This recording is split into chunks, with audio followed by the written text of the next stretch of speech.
ಅನುದಿನ ಅನುಕ್ಷಣ ಮನೆಯಲ್ಲೂ ಕಲಿಯೋಣ, ಕಲಿಕೆಯ ಹೊಸ ಹಾದಿಯಲಿ ಜೊತೆಗೂಡಿ ಹೆಜ್ಜೆಯ ಹಾಕೋಣ, ಸಂತಸದಿ ಕಲಿಯೋಣ ನಮ್ಮ ಹೆಮ್ಮೆಯ ಈ ಕ್ಲಾಸಿನಲ್ಲಿ. ಈ ಕ್ಲಾಸ್ ಕಲಿಕಾ ಕಾರ್ಯಕ್ರಮ. Present sir. Present sir. Present teacher. Yes sir. Yes sir. Yes teacher. Present ma'am. ನಮಸ್ತೆ. ನಮಸ್ತೆ. ನಲ್ಮೆಯ ವಿದ್ಯಾರ್ಥಿಗಳಿಗೆ ಆತ್ಮೀಯವಾದಂತಹ ಸ್ವಾಗತ. ಸೇತು ಬಂದ ಪೂರ್ವ ಸಿದ್ಧತಾ ಕಾರ್ಯಕ್ರಮಕ್ಕೆ ತುಂಬ ಹೃದಯದ ಸ್ವಾಗತವನ್ನು ಕೋರ್ತಾ, ಇವತ್ತಿನ ದಿವಸ ಗಣಿತದಲ್ಲಿ ಬರ್ತಕ್ಕಂತಹ ರೇಖಾಗಣಿತ ಭಾಗ ಇದೆ ಅಲ್ವಾ, ಅದರಲ್ಲಿ ಪ್ರಮುಖವಾಗಿರ್ತಕ್ಕಂಥ ಅಂಶಗಳಿವೆ ನೋಡಿ. ವ್ಯಾಖ್ಯಾನಗಳು ಅಂತ ನಾವು ಪ್ರತಿ ಅಧ್ಯಾಯದಲ್ಲಿ ತಗೊಳ್ತೀವಿ, ಹಾಗೆ ಸ್ವಯಂ ಸಿದ್ಧಾಂತಗಳು ಅಂತಲೂ ಬರ್ತವೆ. ಅವುಗಳ ಬಗ್ಗೆ ನಾವೀಗ ಚರ್ಚೆ ಮಾಡ್ತಾ ಹೋಗೋಣ. ಅ ಆ ಹಿ ಈ ಕನ್ನಡದ ಅಕ್ಷರಮಾಲೆ, ಅಮ್ಮ ಎಂಬುದು ಕನ್ನಡ ಕರುಳಿನ ಕರೆಯೋಲೆ. ಸರ್, ಅತಿ ಸುಂದರವಾಗಿರ್ತಕ್ಕಂತಹ, ಕೇಳಕ್ಕೆ ಆನಂದ ಉಂಟು ಮಾಡ್ತಕ್ಕಂಥ ಒಂದು ಕನ್ನಡದ ಹಾಡನ್ನು ಹಾಡ್ಕೊಂಡು ಬರ್ತಾ ಇದ್ದೀರಿ ಸರ್. ಅದು ಗಣಿತದ ಬಗ್ಗೆ ನಾವು ಮಕ್ಕಳ ಜೊತೆ ಹಲವಾರು ವಿಷಯಗಳನ್ನು ಚರ್ಚೆ ಮಾಡಬೇಕು, ಸ್ಮರಿಸಬೇಕು ಅಂತಕ್ಕಂಥ ಒಂದು ಉದ್ದೇಶ ಇಟ್ಕೊಂಡಾಗ ಈ ಹಾಡು ಒಳ್ಳೇದಿದೆ ಸರ್. ಏನು ಈ ಉದ್ದೇಶ ಸರ್, ಇವತ್ತಿನ ಈ ಹಾಡಿನ ಉದ್ದೇಶ? ನೋಡಿ, ಕನ್ನಡ ಅಕ್ಷರಮಾಲೆ ಅಷ್ಟೇ ಅಲ್ಲ ಗುರುರಾಜ್ ಸರ್, ಈ ಜೊತೆಗೆ ನೀವು ಅಂಕಗಣಿತಕ್ಕೆ ಸಂಬಂಧಪಟ್ಟಿರೋ ಹಾಗೆ ಸಂಖ್ಯೆಗಳನ್ನು ಕೂಡ ನೀವು ನೋಡ್ತಾ ಇದ್ದೀರಿ. ನೋಡಿ, ಯಾವುದೇ ಒಂದು ವಿಷಯವನ್ನು ನಾವು ಅರ್ಥ ಮಾಡ್ಕೋಬೇಕು ಅಂದರೆ, ಉದಾಹರಣೆಗೆ ಭಾಷೆಯನ್ನು ಅರ್ಥ ಮಾಡ್ಕೋಬೇಕು ಅಂದರೆ ಅಕ್ಷರಗಳಿಂದಲೇ ಪ್ರಾರಂಭ ಮಾಡಬೇಕು. ಅಕ್ಷರಗಳನ್ನು ಚೆನ್ನಾಗಿ ಬರೆಯೋದನ್ನು ಕಲ್ತ್ಕೊಂಡ್ರೆ ಮಾತ್ರ ಭಾಷೆ ಚೆನ್ನಾಗಿ ಬರುತ್ತೆ. ಅದೇ ರೀತಿ ಅಂಕಗಣಿತ ಬರಬೇಕು ಅಂತಂದರೆ ನಮಗೆ ಸಂಖ್ಯೆಗಳು ಪರಿಚಯ ಇರಲೇಬೇಕಲ್ವ. ಇದೆಲ್ಲ ಇದ್ದರೆ ಮಾತ್ರ ನಮಗೆ ಅಂಕಗಣಿತ ಬರಲಿಕ್ಕೆ ಸಾಧ್ಯ. ಹಾಗೇನೇ ಇವತ್ತಿನ ವಿಷಯ ರೇಖಾಗಣಿತ ಅಂತ ಇದೆ ಅಲ್ವಾ. ರೇಖಾಗಣಿತಕ್ಕೆ ಸಂಬಂಧಪಟ್ಟ ಹಾಗೆ ಕೆಲವು ವಿಷಯಗಳು ನಮ್ಗೆ ಅರ್ಥ ಆಗಬೇಕು ಅಂದರೆ ನಾವು ಎಲ್ಲಿಂದ ಪ್ರಾರಂಭ ಮಾಡಬೇಕು ಅಂತಂದ್ರೆ ಸರ್, ಒಂದು ಕೆಲಸ ಮಾಡೋಣ ಸರ್. ಈಗ ರೇಖಾಗಣಿತಕ್ಕೆ ಸಂಬಂಧಿಸಿದಾಗೆ ನಮ್ಮ ಮಕ್ಕಳಿದಾರಲ್ವಾ, ಅವ್ರು ಹೇಳ್ಬಿಡೋಣ, ನೀವು ಯಾವ ಯಾವ ಪ್ರಮುಖವಾಗಿರ್ತಕ್ಕಂಥ ಅಂಶಗಳನ್ನ ತಿಳ್ಕೊಂಡಿದ್ದೀರೋ ಅವುಗಳನ್ನ ಪಟ್ಟಿ ಮಾಡ್ತಾ ಹೋಗಿ. ನಿಮಗೆ ನಾವು ಪಟ್ಟಿ ಮಾಡ್ತಕ್ಕಂಥದಕ್ಕೆ ಸಮಯವನ್ನ ಕೊಡ್ತಾ ಇದ್ದೀವಿ. ಪ್ರಾರಂಭಿಸಿರೋಣ, ಬುಕ್ಕು ಪೆನ್ನು ತಗೊಂಡು ಬರಿತಾ ಇದ್ದೀರಲ್ವಾ. ಈ ರೇಖಾಗಣಿತವನ್ನು ನಾವು ಕಲಿಬೇಕು ಅಂದರೆ ಯಾವ ಯಾವ ಅಂಶಗಳು ನಮಗೆ ತಿಳಿದಿರಬೇಕು ಅನ್ನೋದನ್ನು ಪಟ್ಟಿ ಮಾಡ್ತಾ ಬನ್ನಿ ಮಕ್ಕಳು. ಎಲ್ಲಿಂದ ಪ್ರಾರಂಭ ಮಾಡಿದ್ರೆ ನಮಗೆ ಈ ಒಂದು ವಿಷಯ ಚೆನ್ನಾಗಿ ಅರ್ಥ ಆಗುತ್ತೆ ಅನ್ನೋದನ್ನು ನೀವು ಪಟ್ಟಿ ಮಾಡ್ತಾ ಬನ್ನಿ. 8, 9ನೇ ಕ್ಲಾಸಲ್ಲಿ ಏನೆಲ್ಲ ಕಲ್ತಿದ್ದೀರಿ ಅದನ್ನು ಜ್ಞಾಪಿಸ್ಕೊಳ್ಳಿ ಮಕ್ಕಳೇ, ಅದನ್ನು ಒಮ್ಮೆ. ಮಕ್ಕಳು ಆಗ್ಲೇ ಪಟ್ಟಿ ಮಾಡ್ತಾ ಇದ್ದಾರೆ ಸರ್. ಸೊ ಈಗ ನಾವೇನ್ ಮಾಡೋಣ ಅಂದ್ರೆ, ಅವರು ಪಟ್ಟಿ ಮಾಡಿರೋದು ನಾವೀಗ ಬರ್ಕೊಂಡಿರೋದನ್ನ ಒಂದ್ಸಲ ತೋರ್ಸೋಣ, ಸ್ವಲ್ಪ ಅವ್ರು ಕಂಪೇರ್ ಮಾಡ್ಕೊಳ್ಳಿ, ಆಮೇಲೆ ಅನ್ಸುತ್ತೆ ಇವುಗಳ ಪ್ರಾಮುಖ್ಯತೆ ಏನು ಎಂಬುದನ್ನ. ಹೌದು ಸರ್. ಹಾಗಾದ್ರೆ ಮೊಟ್ಟ ಮೊದಲನೇದಾಗಿ ಎಲ್ಲಿಂದ ಪ್ರಾರಂಭ ಮಾಡಬೇಕು ಅಂದ್ರೆ, ನಮ್ಮ ಈ ರೇಖಾಗಣಿತದ ಒಂದು ಅಧ್ಯಯನ ಶುರು ಆಗಬೇಕಾಗಿರೋದೇ ವ್ಯಾಖ್ಯಾನಗಳಿಂದ ಸರ್. ವ್ಯಾಖ್ಯಾನ ಫಸ್ಟ್ ಸರ್. ಹೌದು, ಡೆಫಿನೇಷನ್ಸ್ಗಳನ್ನು ಅರ್ಥ ಮಾಡಿಕೊಂಡು ಇದರ ಸಹಾಯದಿಂದ ಕೆಲವು ಸ್ವಯಂ ಸಿದ್ಧಾಂತಗಳಿದೆ, ಅಂದರೆ ಆಕ್ಸಿಯಮ್ಸ್ ಅಂತ ಕರಿತೀವಿ. ಇದು 2ನೇ ಹಂತದಲ್ಲಿ ಬರುತ್ತೆ. 3ನೇ ಹಂತದಲ್ಲಿ ಆಧಾರ ಪ್ರತಿಜ್ಞೆಗಳು ಅಂತ ಬರುತ್ತೆ, ಪಾಸ್ಟುಲೇಟ್ಸ್ ಆಗತ್ತೆ. ಇದನ್ನ ನಾವು ಸ್ವೀಕೃತಿ ಸಿದ್ಧಾಂತ ಅಂತಾನೂ ಕರಿತೀವಿ ಸರ್. ಹೌದು ಸರ್. ಇದನ್ನ ಆದ ನಂತರ ರೂಲ್ಸ್ ಬರುತ್ತೆ ಸರ್, ಅಂದ್ರೆ ನಿಯಮಗಳು. ಹೌದು, ಇದಾದ ತಕ್ಷಣ ನಿಯಮಗಳು ಬರ್ತವೆ. ನಂತರದಲ್ಲಿ ನಮಗೆ ರೇಖಾಗಣಿತದಲ್ಲಿ ಪ್ರಮೇಯಗಳನ್ನು ನಾವು ಇದನ್ನ ತುಂಬಾ ಹೆಚ್ಚು ಗಮನ ಹರಿಸ್ತಕ್ಕಂಥ ಪದ ಸರ್. ಪ್ರಾಬಬ್ಲಿ ಎಲ್ಲರೂ ಬರೆದಿರ್ತಾರೆ ಈ ಪದವನ್ನ. ಹೌದು, ಪ್ರಮೇಯಗಳಾದ್ಮೇಲೆ ಅದರ ವಿಲೋಮ ಪ್ರಮೇಯ ಇದೆಯಲ್ಲ, ಇದಕ್ಕೂ ಅಷ್ಟೇ ಪ್ರಾಶಸ್ತ್ಯ ಕೊಡಬೇಕಾಗತ್ತೆ ನಾವು. ಕಡೆಯದಾಗಿ ಉಪಪ್ರಮೇಯಗಳನ್ನು ಕಲಿಯೋದ್ರಿಂದ ಮಾತ್ರ ನಾವು ಸಕ್ಸಸ್ಸನ್ನು ನಾವು ಪಡೀಲಿಕ್ಕೆ ಸಾಧ್ಯ ಇದೆ. ಹಾಗಾಗಿ ಇವತ್ತಿನ ಒಂದು ಸೆಷನ್ನಲ್ಲಿ ನಾವು ಡೆಫಿನೇಷನ್ಸ್ಗಳು ಅಂದರೆ ವ್ಯಾಖ್ಯಾನಗಳು, ಸ್ವಯಂ ಸಿದ್ಧಾಂತಗಳನ್ನು ನಾವು ಸ್ಥೂಲವಾಗಿ ನೋಡೋಣ ಗುರುರಾಜ್ ಸರ್. ಸರಿ ಸರ್. ಅದಕ್ಕಿಂತ ಮೊದಲು ಪ್ರಾಬಬ್ಲಿ ಮಕ್ಕಳು ನೋಡಿ, ಇದೇ ಆರ್ಡರಲ್ಲೇ ನೀವು ಬರ್ದಿರೋದನ್ನ ರೀಅರೇಂಜ್ ಮಾಡ್ಕೊಳ್ಳಿ ಮಕ್ಕಳೇ. ಏನಿದೆಯಲ್ವಾ, ಈ ಆರ್ಡರ್ಗೆ ಪ್ರಾಮುಖ್ಯತೆ ಕೊಟ್ರೆ ಪ್ರಾಬಬ್ಲಿ ನೀವು ರೇಖಾಗಣಿತದಲ್ಲಿ ಸುಲಭವಾಗಿ ಸಕ್ಸಸ್ ಆಗಬಹುದು ಅಂತ ಸರ್. ನೋಡಿ, 7 ಡೆಫಿನೇಷನ್ಸ್ ವ್ಯಾಖ್ಯಾನಗಳಿದೆ ಅಲ್ವಾ ಗುರು ಸರ್? ಅಂದ್ರೆ ಯುಕ್ಲಿಡ್ ದಿ ಎಲಿಮೆಂಟ್ಸ್ ಅಂತ ಏನು ಬುಕ್ ಇದೆಯಲ್ಲ ಸರ್, ಅದರಲ್ಲಿ ಇರುವ 23 ಪ್ರಮುಖ ವ್ಯಾಖ್ಯಾನಗಳಲ್ಲಿ 7 ಮಾತ್ರ ನಾವು ಹಿಂದಿನ ತರಗತಿಯಲ್ಲಿ ನಮ್ಮ ಮಕ್ಕಳು ತುಂಬಾ ಚೆನ್ನಾಗಿ ಕಲ್ತ್ಕೊಂಡಿದ್ದಾರೆ. ಎಷ್ಟು ಬೇಕೋ ಪಾಠ ಅರ್ಥ ಆಗೋದಕ್ಕೆ ಅಷ್ಟನ್ನು ಮಾತ್ರ ನಾವು ಅಲ್ಲಿ ಕೊಟ್ಟಿದ್ದೀವಿ. ಹಾಗಾಗಿ ನಾವಿವಾಗ ಫಸ್ಟ್ ವ್ಯಾಖ್ಯಾನಗಳನ್ನು ನೋಡ್ಕೊಂಬರೋಣ ಸರ್. ಈ ನಮ್ಮ ಮಕ್ಕಳು 9ನೇ ಕ್ಲಾಸಲ್ಲಿ ವ್ಯಾಖ್ಯಾನಗಳನ್ನು ಕಲ್ತಿದಾರ. ಹೌದು ಸರ್, ಹೌದು. ಯಾವುದಾದ್ರೂ ಒಂದು ಉದಾಹರಣೆ ಕೊಡ್ಲಿಕ್ಕಾಗತ್ತಾ ತಾವು? ಸೊ ಪ್ರಾಬಬ್ಲಿ ತುಂಬಾ ಸುಲಭವಾಗಿ ತೆಗೆದುಕೊಂಡ್ರೆ ಸರ್, ತ್ರಿಭುಜ ಎಂದರೇನು ಅಂತ ವ್ಯಾಖ್ಯಾನಿಸಿ ಅಂತ ಹುಡುಗರನ್ನ ಕೇಳಿದ್ರೆ ಕೆಲವರು ಈ ರೀತಿ ಬರೆದಿರ್ತಾರೆ ಸರ್. ಹೇಳಿ ಸರ್. ಯಾವ ಆಕೃತಿ 3 ಬಾಹು 3 ಕೋನ ಹೊಂದಿದೇನೋ ಅದು ತ್ರಿಭುಜ ಅಂತ ಹೇಳ್ತಾರೆ.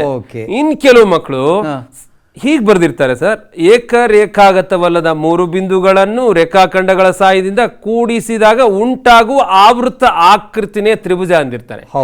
ಇನ್ ಕೆಲವರು ತುಂಬಾ ಸಿಂಪಲ್ ಆಗಿ ಸರ್ ತ್ರಿಭುಜ ಹಾಕಿ ಇದೇ ತ್ರಿಭುಜ ಅಂತ ವ್ಯಾಖ್ಯಾನಿಸಿರ್ತಾರೆ ಸರ್.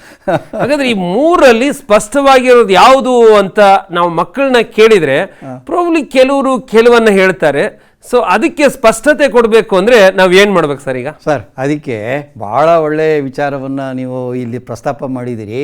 ಅದಕ್ಕೆ ನಮ್ಮ ವೇದಗಳ ಈ ಏನೋ ಒಂದು ವ್ಯಾಕರಣ ಇದೆ ಅದು ನಮಗೆ ತುಂಬಾನೇ ಸಹಾಯ ಮಾಡುತ್ತೆ ಸರ್. ತುಂಬ ಸ್ಪಷ್ಟವಾಗಿ ವ್ಯಾಖ್ಯಾನದ ಒಂದು 3 ಲಕ್ಷಣಗಳನ್ನು ತಿಳಿಸ್ತಾ ಇದ್ದಾರೆ.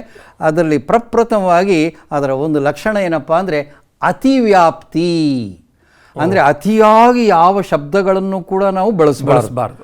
ಬಳಸಿದ್ರೆ ಅದು ವ್ಯಾಖ್ಯಾನ ಆಗೋದಿಲ್ಲ. ಅತಿವ್ಯಾಪ್ತಿ ಆಗಿರೋ ವ್ಯಾಪ್ತಿ ಒಳಗಡೆನೇ ಅದು ಇರಬೇಕಾಗತ್ತೆ. ಇದು ಮೊದಲನೇ ನಿಯಮ ಸರ್. ಎರಡನೇ ನಿಯಮ ಹಾಗನ್ಬಿಟ್ಟು ಅವ್ಯಾಪ್ತಿ ಆಗಬಾರ್ದು. ಹಾಗಂತ ತುಂಬ ಕಮ್ಮಿ ಹೇಳ್ಬಿಡ್ಬಾರ್ದು. ಆವಾಗ ಅನುಮಾನಗಳು ಹುಟ್ಕೊಳ್ಳೋಕೆ ಶುರುವಾಗುತ್ತೆ. ಹೀಗೆಲ್ಲ ಇದ್ದರೆ ಏನು ಮಾಡೋದು ಅಂತ ಅನುಮಾನಗಳು ಬರುತ್ತೆ. ಇದು ಎರಡನೇ ಕಂಡೀಷನ್ನು. ಮೂರನೇ ಕಂಡೀಷನ್ ಏನಪ್ಪ ಅಂದರೆ ಅಸಂಭವ. ಸಂಭವ ಆಗುವಂಥ ವಿಚಾರಗಳನ್ನು ಮಾತ್ರ ಮಾತಾಡಬೇಕೇ ಹೊರತು ಅಸಂಭವ ಆಗಿರೋದನ್ನು ನಾವಿಲ್ಲಿ ತರಲೇಬಾರ್ದು.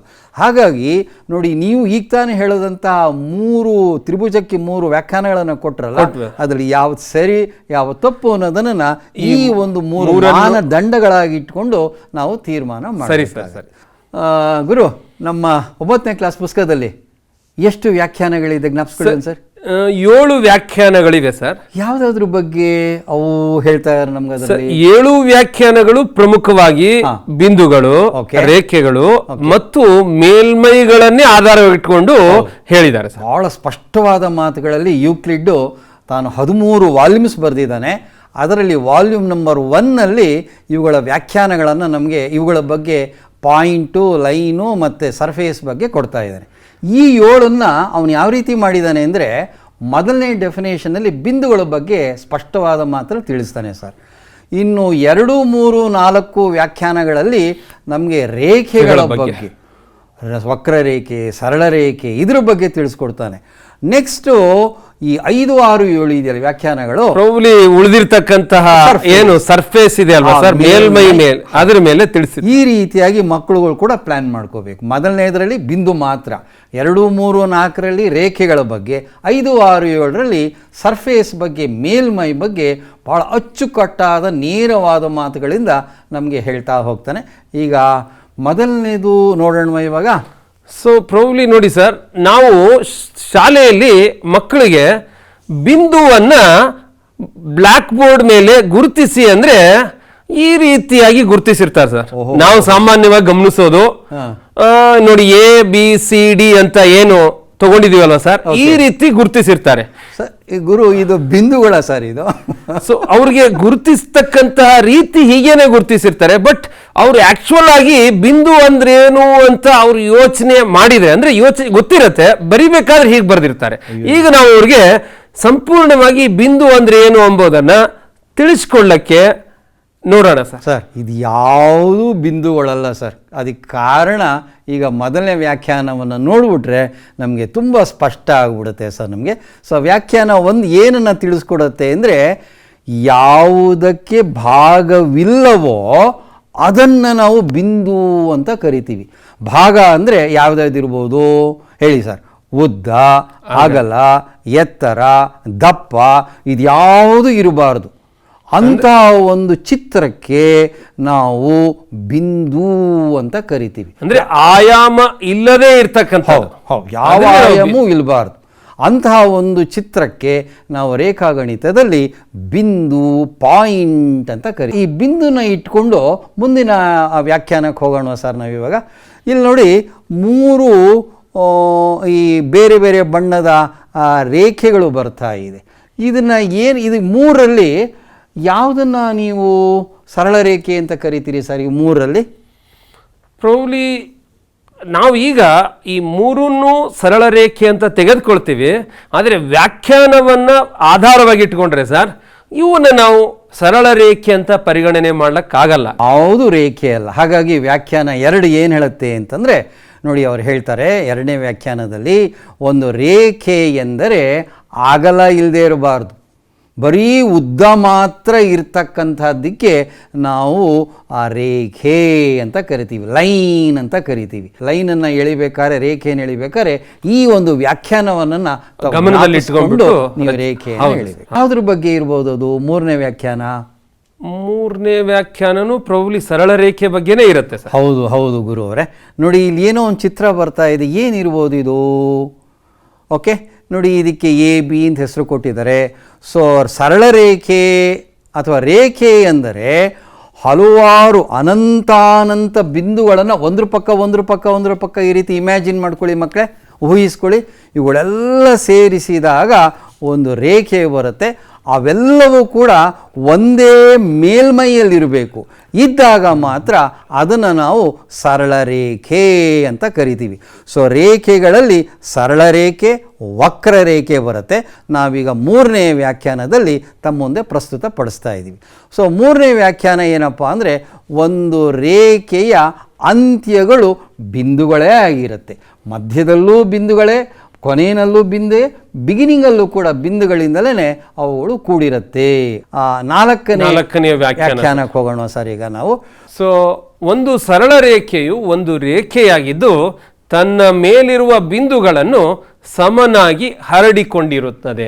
ಸಮನಾಗಿ ಹರಡಿಕೊಂಡಿರುತ್ತವೆ ಅಂದರೆ ಒಂದೇ ಸಮತಲದಲ್ಲಿ ಆ ಎಲ್ಲ ಬಿಂದುಗಳು ಒಂದೇ ಸಮತಲದಲ್ಲಿ, ಉದಾಹರಣೆಗೆ ಈ ಟೇಬಲ್ ತಗೊಂಡ್ರೆ ಆ ಎಲ್ಲ ಬಿಂದುಗಳು ಈ ಸಮತಲದಲ್ಲೇ ಇರಬೇಕು. ಅಥವಾ ನಾವು ಬೋರ್ಡ್ ಮೇಲೆ ತಗೊಂಡ್ರೆ ಆ ಎಲ್ಲ ಬಿಂದುಗಳು ಆ ಬೋರ್ಡ್ ಮೇಲೆ ಇದ್ದಾಗ ನಾವು ಅಂತಹ ಒಂದು ರೇಖೆಯನ್ನು ನಾವು ಸರಳ ರೇಖೆ ಅಂತ ಕರೀತೀವಿ.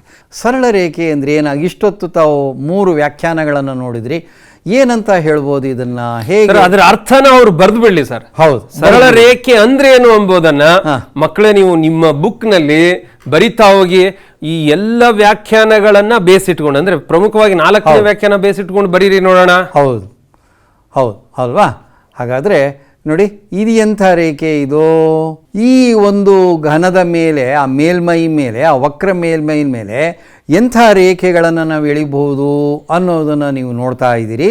ಸೊ ಪ್ರೊಬ್ಲಿ ಸರ್ ಈ ತರ ಅಂದ್ರೆ ಸಿಲಿಂಡರ್ ಆಕಾರ ನಾನು ತೆಗೆದುಕೊಂಡಿದ್ನಲ್ಲ ಸರ್, ಈ ರೀತಿಯ ಮೇಲ್ಮೈ ಮೇಲೆ ನಾವು ಹೀಗೆ ಅಂದ್ರೆ ವಕ್ರವಾಗಿರ್ತಕ್ಕಂಥ ಸರ್ಫೇಸ್ ಮೇಲೆ ಎಳೆದ್ರೆ ಮಾತ್ರ ಅದು ವಕ್ರ ರೇಖೆ ಆಗಿರತ್ತೆ. ಸೊ ಇದ್ರಲ್ಲಿ ನಾವು ಸರಳ ರೇಖೆನೂ ಎಳಿಬಹುದು ಹೀಗೆ. ಆದ್ರೆ ಈ ರೀತಿ ಬಿಂದುಗಳನ್ನ ಇದ್ರ ಮೇಲೆ ಅಡ್ಡವಾಗಿ ತೆಗೆದುಕೊಂಡಾಗ ಅದು ವಕ್ರ ರೇಖೆ ಆಗಿರುತ್ತೆ. ಹೌದು.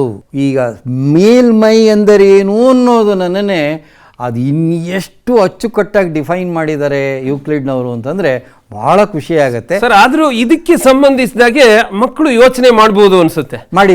ಮೇಲ್ಮೈ ಎಂಬುದಕ್ಕೆ ಸ್ಪಷ್ಟವಾಗಿ ಹಲವಾರು ನಿದರ್ಶನಗಳನ್ನ ನೀವು ನೋಡಿರ್ತೀರಿ, ಕಂಡ್ಕೊಂಡಿರ್ತೀರಿ.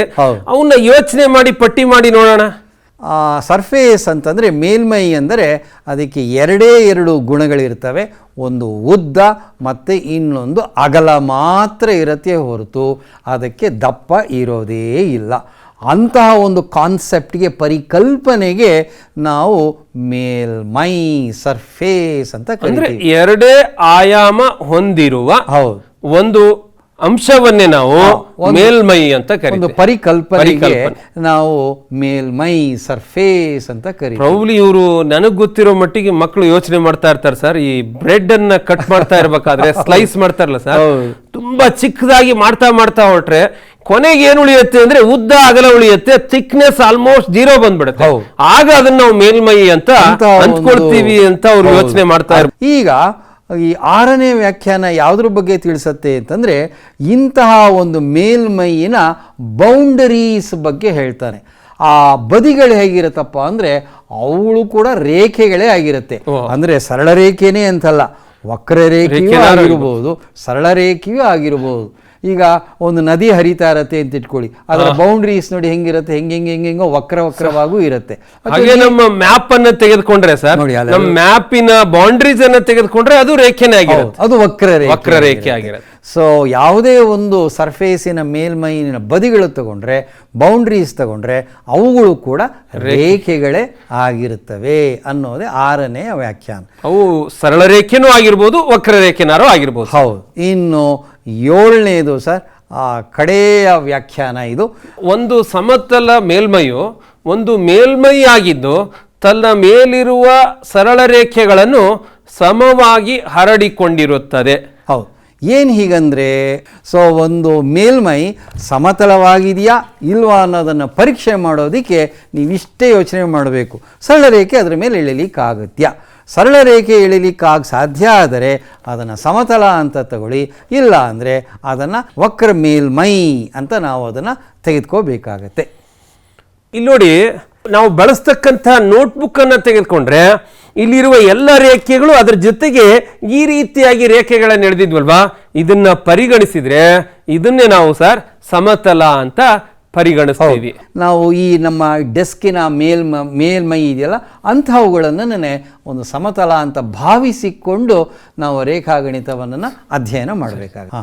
7 ವ್ಯಾಖ್ಯಾನಗಳನ್ನು ನೀವು ಬರ್ಕೊಳ್ಳಿ ಮಕ್ಕಳೇ. ಬರ್ಕೊಂಡು ಇದಕ್ಕೆ ಸಂಬಂಧಿಸಿದಾಗೆ ನೀವು ಚಟುವಟಿಕೆಗಳನ್ನು ಮಾಡಿ ಇವುಗಳನ್ನು ಅರ್ಥ ಮಾಡ್ಕೊಳ್ಳಿ. ನಾವು ಇಲ್ಲಿ ಏನು ಚಟುವಟಿಕೆ ಮಾಡಿದ್ವಿ, ನೀವು ಅಲ್ಲಿ ಮಾಡಿದಿರೋ, ಇನ್ನೂ ಹೆಚ್ಚು ಯೋಚನೆ ಮಾಡಿ. ಸೊ ಬರ್ಕೊಂಡಿದ್ದಾರೆ ಅಂತ ಅನ್ಕೊಳ್ತೀನಿ ಸರ್. ಓಕೆ. ಈಗ ಆಲ್ರೆಡಿ ಅವ್ರಿಗೆ ಆಕ್ಸಿಯಮ್ಸ್ ಅಂದ್ರೆ ಏನು, ಎಷ್ಟು ಆಕ್ಸಿಯಮ್ಸ್ ಇದೆ, ಮೊದಲನೇದೇನು ಅಂತ ಇದೆ. ಅದನ್ನ ಮತ್ತೊಂದ್ಸರ ಅವರು ರೀಕಾಲ್ ಮಾಡುವ ಹಾಗೆ, ಅವರೇ ಚಟುವಟಿಕೆ ಮಾಡಿ ಅರ್ಥ ಮಾಡ್ಕೊಳ್ಳುವ ಹಾಗೆ ನಾವೀಗ ಚರ್ಚೆ ಮಾಡ್ತಾ ಹೋಗೋಣ ಸರ್. ಮೊದಲನೇದಾಗಿ ಸ್ವಯಂ ಸಿದ್ಧ ಅಂದರೆ ಏನು ನೋಡ್ಕೊಂಡು ಬಂದ್ಬಿಡೋಣ ಸರ್. ಈ ಸ್ವಯಂ ಸಿದ್ಧಗಳು ಯಾವುದೆಲ್ಲ ನಾವೀಗ ಚರ್ಚೆ ಮಾಡ್ತೀವಿ ಅದನ್ನು ಬರೀ ಜಾಮಿಟ್ರಿಗೆ ಅಂತಲ್ಲ, ರೇಖಾಗಣಿತಕ್ಕೆ ಅಷ್ಟೇ ಅಲ್ಲ, ವಿಜ್ಞಾನದ ಹಲವಾರು ವಿಭಾಗಗಳಲ್ಲಿ ಈ ಸ್ವಯಂ ಸಿದ್ಧಗಳನ್ನು ನಾವು ಅನ್ವಯ ಮಾಡ್ತಕ್ಕಂಥ ಒಂದು ಸಾಧ್ಯತೆ ಇದೆ.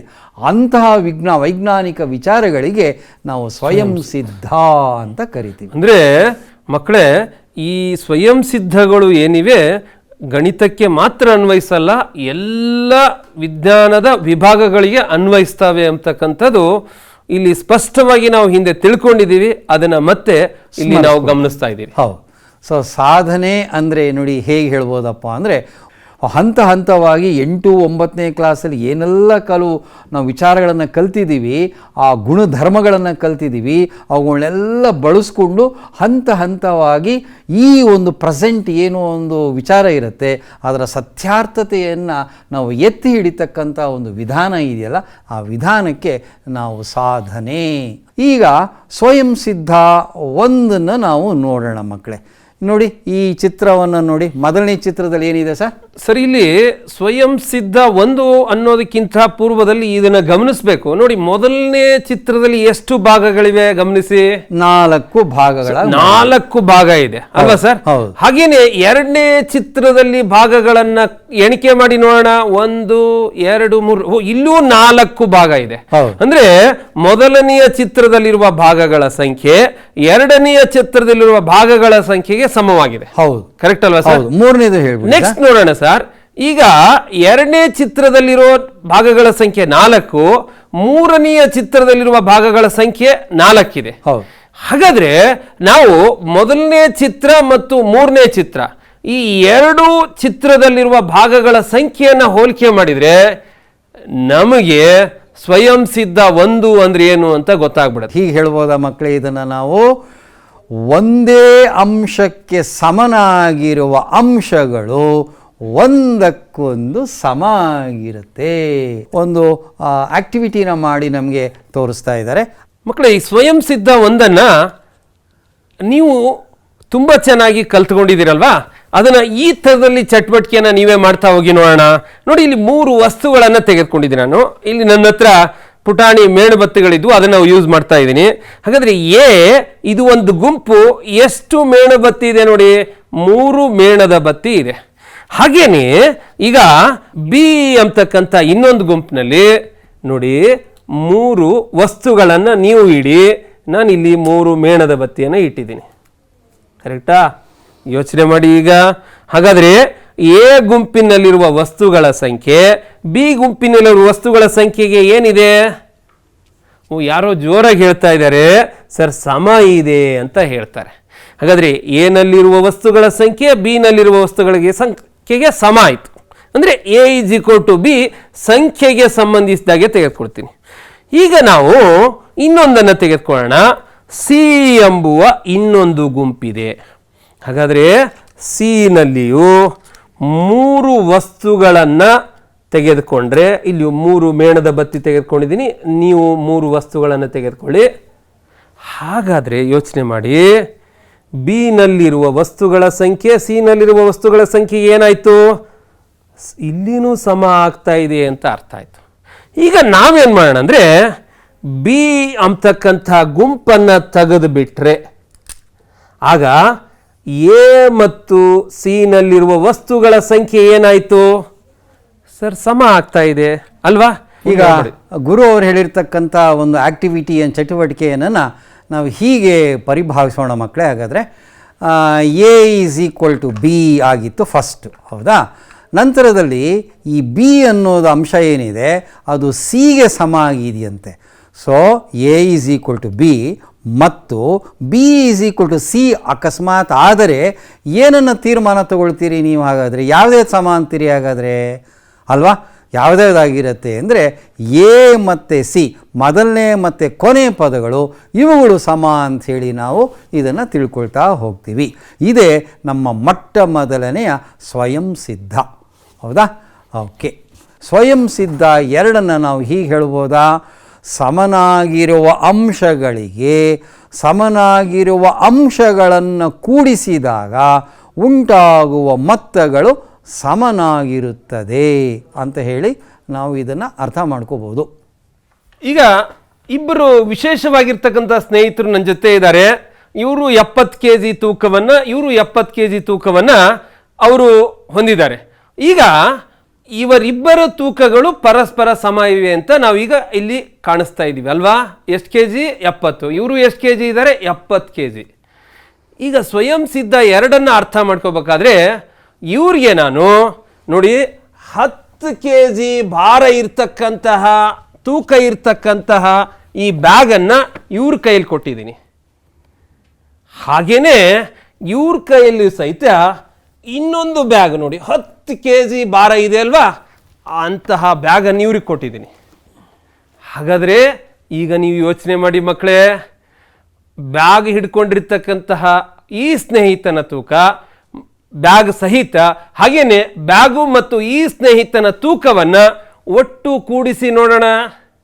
ಮೊದಲನೇ ಸ್ನೇಹಿತನ ತೂಕ ಎಷ್ಟಿದೆ ಬ್ಯಾಗ್ ಸಹಿತ? ಬ್ಯಾಗನ್ನು ಒಳಗೊಂಡಂತೆ. Very good. ಸೊ ಮೊದಲು 70 ಇತ್ತು ಸರ್, ಇದು 10 ಸೇರ್ತು 80 kg. ಹಾಗೇನೆ ಈ ಸ್ನೇಹಿತರು ಮತ್ತು ಬ್ಯಾಗು ಒಟ್ಟು ತೆಗೆದುಕೊಂಡಾಗ ಎಷ್ಟು kg ಆಗ್ತಾ ಇದೆ? 80 kg ಆಗ್ತಾ ಇದೆ.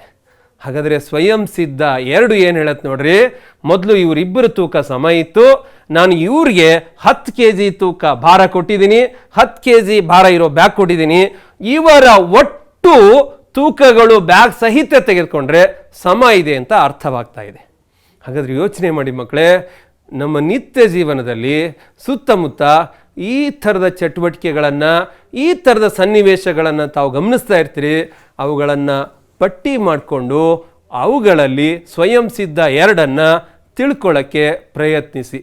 ಈಗ ಮುಂದಿನ ಸ್ವಯಂ ಸಿದ್ಧಾಂತಕ್ಕೆ ಹೋಗೋಣ. ನೋಡಿ ಮಕ್ಕಳೇ, ಇಲ್ಲಿ 7 ಬಿಲ್ಲೆಗಳಿವೆ. ಹಾಗೆ ಇಲ್ಲಿ ಎಷ್ಟು ಬಿಲ್ಲೆಗಳಿವೆ ನೋಡಿ? 7 ಇವೆ.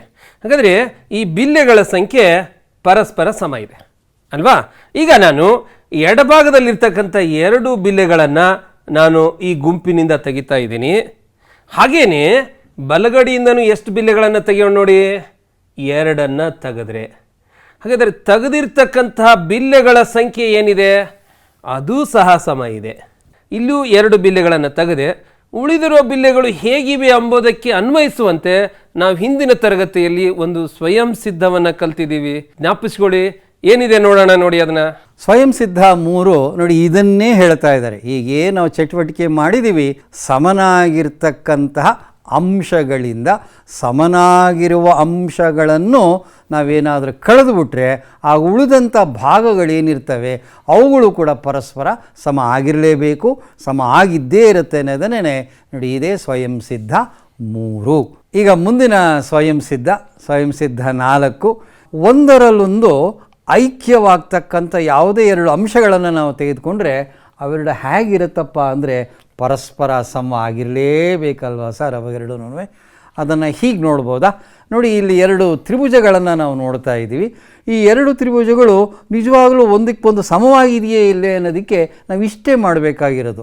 ಒಂದನ್ನು ಕಟ್ ಮಾಡಿಬಿಟ್ಟು ಇನ್ನೊಂದ್ರ ಮೇಲೆ ಈ ರೀತಿ ಸೂಪರ್ ಇಂಪೋಸ್ ಮಾಡಿದಾಗ ಅವೆರಡು ಒಂದರಲ್ಲೊಂದು ಐಕ್ಯ ಆಗೋಗ್ತಾ ಇದೆ. ಈ ರೀತಿ ಐಕ್ಯ ಆಗಿರೋದ್ರಿಂದ ನಾವು ಆ 2 ತ್ರಿಭುಜಗಳನ್ನು ನಾವು ಏನಂತ ಹೇಳ್ತೀವಿ, ಸರ್ವಸಮ, ಸಮ ಅಂತ ನಾವು ಹೇಳ್ತೀವಿ. ಸರ್, ಇನ್ನೊಂದು ಸುಲಭವಾಗಿ ಹೇಳ್ಬೋದು ಅನ್ಸುತ್ತೆ ನೋಡಿ. ಈ ಕೈ ಮೇಲೆ ಹಸ್ತದ ಮೇಲೆ ಇದನ್ನ ಹಾಕಿದ್ರೆ ಇವು 2 ಪರಸ್ಪರ ಐಕ್ಯವಾಗ್ತವೆ ಅಂತ ಹೇಳ್ಬೋದಲ್ವಾ ಸರ್? ಹಾಗೆ ಸ್ವಯಂ ಸಿದ್ಧ ಇವೆರಡು ಕೂಡ ಪರಸ್ಪರ ಹಸ್ತಗಳು ಸಮವಾಗಿದೆ ವಿಸ್ತೀರ್ಣದಲ್ಲಿ ಅಂತ ನಾವು ಎಲ್ಲ ವಿಚಾರದಲ್ಲೂ ಒಂದೇ ಥರ ಇದೆ ಅಂತ ಹೇಳಿ ಅರ್ಥ ಮಾಡ್ಕೋಬಹುದು. ಮುಂದಿನ ಒಂದು ಸ್ವಯಂ ಸಿದ್ಧವನ್ನು ನೋಡೋದಾದರೆ ಸ್ವಯಂ ಸಿದ್ಧ 5. ಇದರ ಬಗ್ಗೆ ಗುರು ಅವರು ನಿಮಗೆ ಒಂದು ಸಣ್ಣ ಚಟುವಟಿಕೆಯನ್ನು ಮಾಡಿ ತೋರಿಸ್ತಾ ಇದ್ದಾರೆ. ಗುರು ಸರ್, ತಾವು ದಯವಿಟ್ಟು ಮಾಡಿ. ಹಾಗಾದರೆ ಈ ಪೂರ್ಣ ಭಾಗನೂ ಮತ್ತು ಇದನ್ನು ನೀವು ಯೋಚನೆ ಮಾಡಿ ಇದಕ್ಕೆ ಸಂಬಂಧಿಸಿರುವಾಗೆ ಯಾವ ಸ್ವಯಂ ಸಿದ್ಧಾಂತವನ್ನು ನೀವು ಹಿಂದೆ ಕಲ್ತಿದ್ದೀರಿ ಎಂಬುದನ್ನು. ಮಕ್ಕಳೇ, ಇಲ್ಲಿ ಒಂದು ಬಾಳೆಹಣ್ಣಿನ ಒಂದು ಚಿಪ್ಪನ್ನು ತಂದಿದ್ದೀವಿ. ಇಲ್ಲಿ ಹಲವಾರು ಬಾಳೆಹಣ್ಣುಗಳಿದೆ.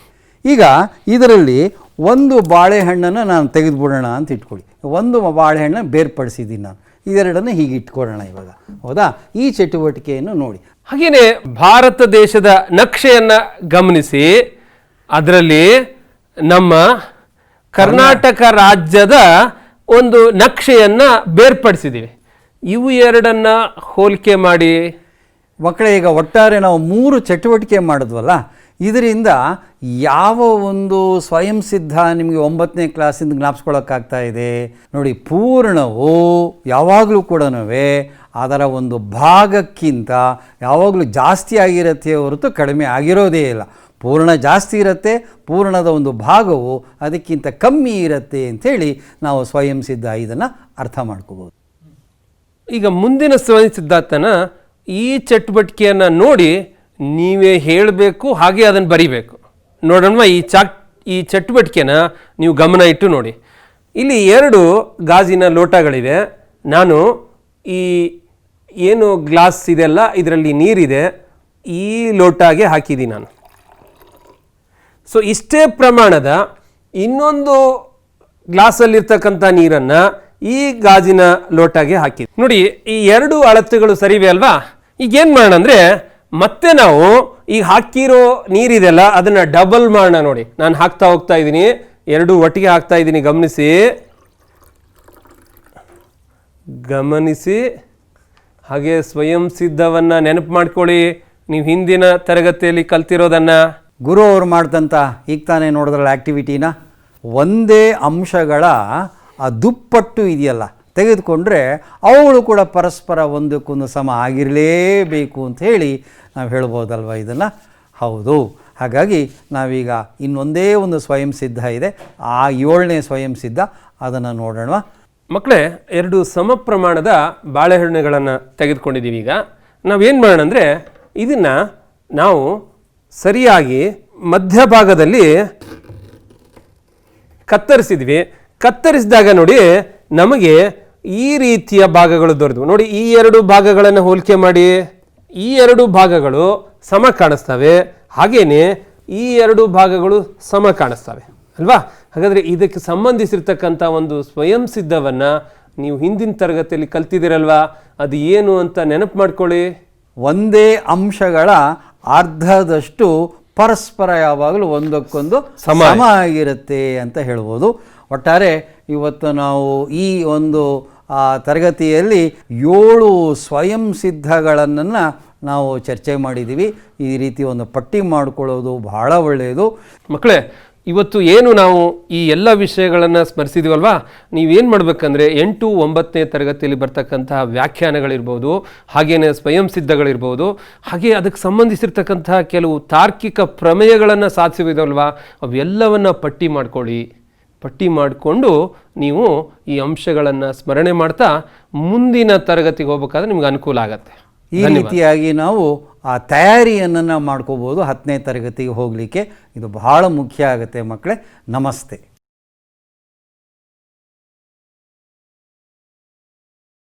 Hi everybody, how are you all doing? Hope you all are doing good in your houses. Hope children, you were waiting for the classes to start and you are tied up in your houses. Is it not? You feel very bored, but we don't leave you. See, we have come with the video classes. Please boost up yourself in your houses and be good and be safe in your houses. Okay, we shall start our session now. See, I welcome you all for this 9th standard readiness program. You are getting ready for your classes. Okay, see, what is this getting ready for? How much do you remember? How much do you remember of what? You remember of the 8th standard. Okay, how much you remember or whether you have forgotten, let us see how much you remember. Okay, imagine that you have banana in your hands. Okay, what you have to do with the banana? Okay, we'll see. Peel banana. What you are doing? Peel banana. Peel banana. Okay, can you repeat in your houses wherever you are? Peel banana. Peel banana. Next, chop banana. What are you doing? Chop banana. Chop banana. Chop banana. Chop banana. Have you repeated in your houses? Okay, next, see, shake banana. What are you doing now? Shake banana. Shake banana. Shake banana. Now, drink banana. Drink banana. Drink banana. Drink banana. Drink banana. Have you repeated? Did you all do? Okay, now what we are going to do, see. See, we have done with peeling, chopping, and what else we did? Shaking, and we drank. What we drank? Banana shake. What else? We did banana shake. See children, what and all we listed down there? Peel, chop, shake and drink. Peel, chop, shake and drink. What are these? All these words are action words. Okay. Now children, before we go into a story, let me tell you one thing. What you have to do is, when you go through this story, you will find some words in red color. So, you have to make note of those words. Okay, you have to make note of those words. See, here is a story. Babu went to school. So, once there was a boy called who? Babu. Where he went? See, he was studying in 9th standard. He was studying in 9th standard. Then, the school was very far from his house. So, Babu used to walk many miles from his house. As he was walking, he saw a beautiful dancing peacock. What he saw? He saw a beautiful dancing peacock. Now, what happened next? He felt so happy. He clapped in joy. What he did? He clapped in joy. After that, what happened? Babu ran. Babu ran to his friends. So, Babu ran to his friends. What happened next? He ran as fast as he could, but he felt very tired. He felt very tired. So, Babu sat under a tree. So, he sat under a tree. What did he do? We'll see. Washed his hands and started to eat his lunch. Okay? Okay? Then what happened? He suddenly heard the bell. Then he ran but reached the school late. When the teacher asked Babu to explain, what teacher asked to explain, how he reached the school. See, here he comes with a beautiful answer. Okay, are you all ready? Can you do what he did, what he is doing here? If you can, please do in your houses. Okay, children, and I have asked you to note down in your book what is seen in your red color, the words, is it not? See to those words and these words is next which comes, and please do the actions. Okay, now let's see how he came to school. How he came? He came jumping. So jump. So he came jumping. And what you can see? The monkeys. What they are doing? The monkeys are jumping. The monkeys are jumping. And next, how he came, Babu? See how he came? He came and sat under a tree. What did he do? He ate. He ate the lunch. Okay. And eat is the action word here. So, and another picture what you can see here is the rabbits. What they are doing? The rabbits are eating the carrot. The rabbits are eating the carrot. Okay, next, what Babu did? He ran. He ran to the school. So, Babu ran to the school. Here the action word is run. Okay, and see the boy here. What is he doing? The boy is running very fast. Is it not? He is running very fast. And what else Babu did? See here, Babu clapped. Babu clapped in joy. When he saw the peacock. Do you remember this? So, here the action word is clap. Okay, and next, see the picture there. What they are doing? The audience are clapping hands. The audience are clapping the hands. So, what else Babu did? See here, he walked. He walked for many miles. Is it not? So, he walked. Here the action word is walk. And what else he was doing? We'll see this after this. Okay, here they are walking as a family. They are walking as a family. Okay, now see this also you saw. What did he do before eating? He washed the hands. Is it not? Did he wash? He washed the hands. So, here the action word is wash. Okay, here you can see the picture. What is the picture is? My sister is washing her face. So, my sister is washing her face. So, all these words are verbs. All these words are verbs.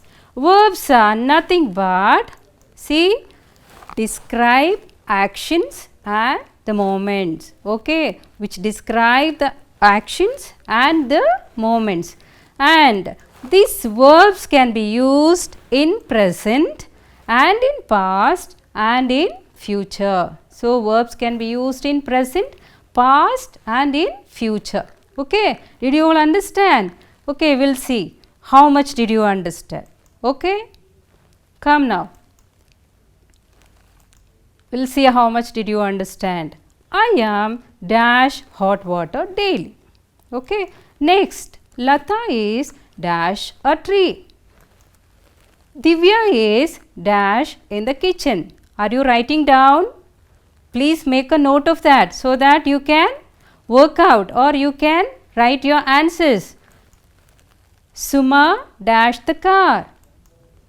Surya is dash in the class. Okay, now the key points, key answers have been shown there. Cooking, drives, drinking, teaching and drawing.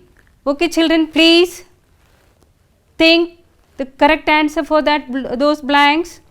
Okay, have you got the answers? Can we check the answers now? Okay, come on now. I am, what is the answer there? I am drinking hot water daily. Okay, I am drinking the hot water daily. Next one is Lata is what? Lata is drawing a tree. Lata is drawing a tree. And Divya is dash. What is that answer? Divya is cooking in the kitchen. Divya is cooking in the kitchen. Suma dash.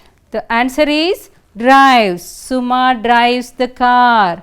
And next is Surya is dash in the class. Surya is teaching in the class. Okay. I think you all have done with the answers. Is it not? Okay. Have you understood? See, now we will move on to the next concept. Okay. Are you all ready? We will play fun with the riddles. Okay. We will play fun with the riddles. One thing you have to keep in mind is that you have to write down the clues. Whatever is you are going to listen, you have to write down the clues and even the answer, so that you can work out in your houses for other riddles. Okay. Okay. We will listen to that. Okay. You are listening to the first audio. Your riddle time starts now. So let us go to the riddle. I have a neck but no head. Who am I? I repeat. I have a neck but no head. Who am I?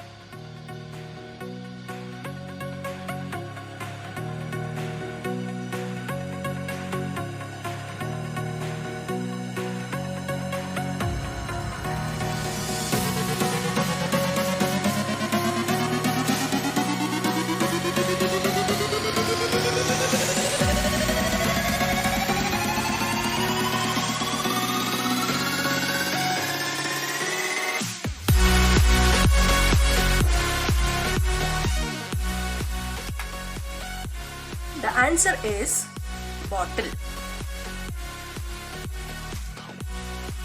Because we find only a neck in the bottle but no head.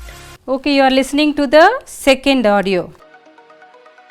I have hands but I cannot clap. Who am I?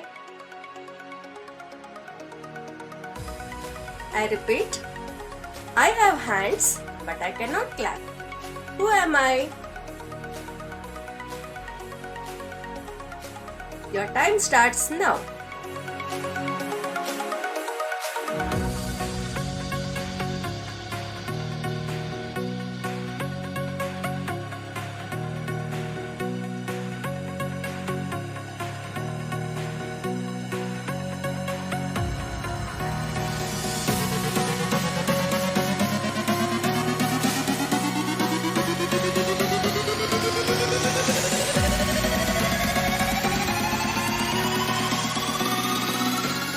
Yes, your guess is correct. I am a clock. Because a clock has hands to tell time in hour, minute and second. But a clock cannot clap with its hands like humans. Now, you all understood what? Riddles. Okay. Now, what did I introduce? What did I introduce? I introduced what? Riddles. I did the activity of introducing riddles. So, introducing is a function. It is a function in the language. So, introducing myself or you are introducing others or introducing your friends or introducing places, introducing objects, all these comes under introducing. This is a language function. Now, we will move on to different expressions. Why do we need expressions in a language? Children, you have to understand, when you are crying, you cannot laugh. When you cry, do you laugh? No. So, you need a particular expression for a particular context. So, expression makes a lot in a language. Okay, let us see the different expressions now. Okay, first one is here. See, what do you all do when the medicine is given by your mom? What do you all do? You say no to that. So, it is refusing. and here you like or dislike sometimes. See here, liking and disliking. And beware of the dog. So beware of the dog is a warning. So be careful if you go there. So it is a warning. Next one is explaining. What is this person doing here? Is explaining. Okay, we'll move on to next picture. See what is this? I'm so sorry. What is this person telling? I'm so sorry. So apologizing. He is confessing. I'm so sorry. He's telling that. Next we'll move on to next picture. See here what you can see is keep safe and wear a face mask. Keep safe and wear a face mask. Okay, what is this? This is advice, advising, suggestion, or it can be instruction, because you need to be very careful now with this, because you all need to wear mask when you go out. Okay. Now we go to different moods. Do you children remember, you all say when you are in bad mood, you say, hey, today I am not in a good mood. Don't test my patience. You all say no, today I am not in a good mood. Don't test my patience. Is it not? So there are different moods in language. Okay, we'll check what is that mood. See what is this? What the girl is doing here? Okay, now I will give 4 options. You have to choose correct option which suit the picture. Okay, see first one is I am crying, and the second one is I am so happy, and the third one is I am lonely, and the fourth one is I am thinking. Okay, now think which is the correct statement for this picture. Okay, I am crying. I am crying. Okay, and next we'll move on to another one. See what this girl doing? What is she doing? See, we'll see the options there. I am thinking. It is very tasty. I am angry. And I am tensed. So which will be the answer for this picture? Okay. Can we look for the answer now? See, I am thinking. I am thinking is the right answer. That girl is thinking something. Okay, we'll move on to next picture. Now, what is this person doing? See, we'll see for the options. I am crying. It is awesome. I am worried. I am joyful. Okay, which will be the answer for these children? I am worried. It is worried, tensed. It is worried. Okay. These are the different types of moods we see in a language. Even we can see some other else also. We can see 2 pictures here. The persons are here are 2 persons who are meeting each other. Okay. After a long time, when you meet also, you shake hand and you greet each other. Here is person called Nizam meeting Hemant. Okay, what they discuss we'll see. Nizam, hi Hemant, will you join me to play cricket? So Nizam is inviting him. Now what Hemant says? Hemant, sorry Nizam, my mom told not to go out to play. My mom told not to go out to play. So now you should think what expression here the sentences display. Okay, now here the expression of Hemant is, you can see the expressions of Hemant there. Sorry Nizam, my mom told not to go out to play. So these are the expressions of Hemant. Now you have to match the statement with these expressions. Okay, he is thanking, he is refusing, and what else he doing? He is complaining, he is liking. What he is doing, what the expression shows, is refusing. So yes, the sorry means he is not willing to go out, means he is not willing to go to play. Okay, he is refusing to go out. This is a expression in language function. We'll move on to next 1. What is the teacher doing? Teacher is teaching something, and other person you can see the student. Okay, now we will go for the conversation. Teacher, can you read the word written on the board Kushal? So the teacher is asking Kushal to read the word that is on the board. Okay, now what the student Kushal is going to say, we'll see for the reply. Ma'am, may I drink some water? I feel very thirsty. He is not reading, rather what he is telling, ma'am, may I drink some water because I am very thirsty. So here the expression of Kushal is, you have to find out. Okay, seeking permission, disliking, apologizing, refusing. Okay, which will be the correct answer? What he is asking there? Ma'am, may I drink some water? May I drink some water? What is that expression shows? That shows he is seeking permission, means he is requesting ma'am to go out and drink something, or he wanted to drink water. He is seeking for the permission. Okay, I think you all understood what is actually the expression. Now you have to show that you have understood by completing this dialogue.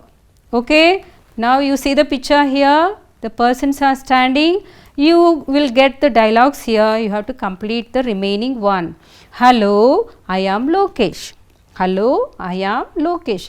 Can you tell me the dash? It is left there. You have to complete now. Will be given the options there. You have to choose and complete the dialogue. See, can you tell me the celebrate is there, way to the railway station is there, confused is there. Which will be the correct answer, children? Can you tell me the way to the railway station? Okay, the answer is way to the railway station. We will move on to next one, children. See here, you can see a group of people there. They are very happy, they are very joyful. Okay, we can see the dialogues there. Come on everybody, come on everybody, what we do? Let's dash. Okay, now see, let's worry, celebrate, cook. What will be the answer there? We can celebrate. Let's celebrate. So this you are completing the dialogue. Now we'll move on to another concept. I think you have understood with the language functions. So language functions always makes the language, the context very beautiful, meaningful, comprehensive. It adds beauty to that particular context. It needs expressions and moods. Okay, we'll move on to 2. What is this 2? I'm telling 2, but you can see there in different spellings, TWO2 and TO2. Why it is like that? Okay, we'll see now. Here is a bird TWO2 and another bird TO2. So what happened to them? We'll see what happened to them. Once there was a bird called TWO2 which sang varieties of melodious songs, and there was another jealous bird called TO2. Okay, this is the another bird and first one is the another one, TWO2 bird. And what happened to them? They always had a fight with each other. Like what they used to fight? Boasting of their talents. They used to boast of their talents.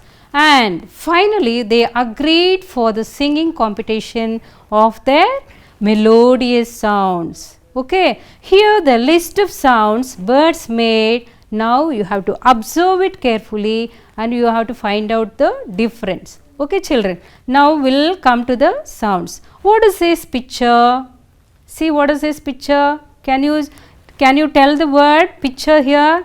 Which is the word for this picture? This is eye. This is eye. Now what you have to do is you have to imagine or you have to recall any other sounds, any other word which starts with the same sound, Okay, can you imagine? This is This is what? This is an I. This is I.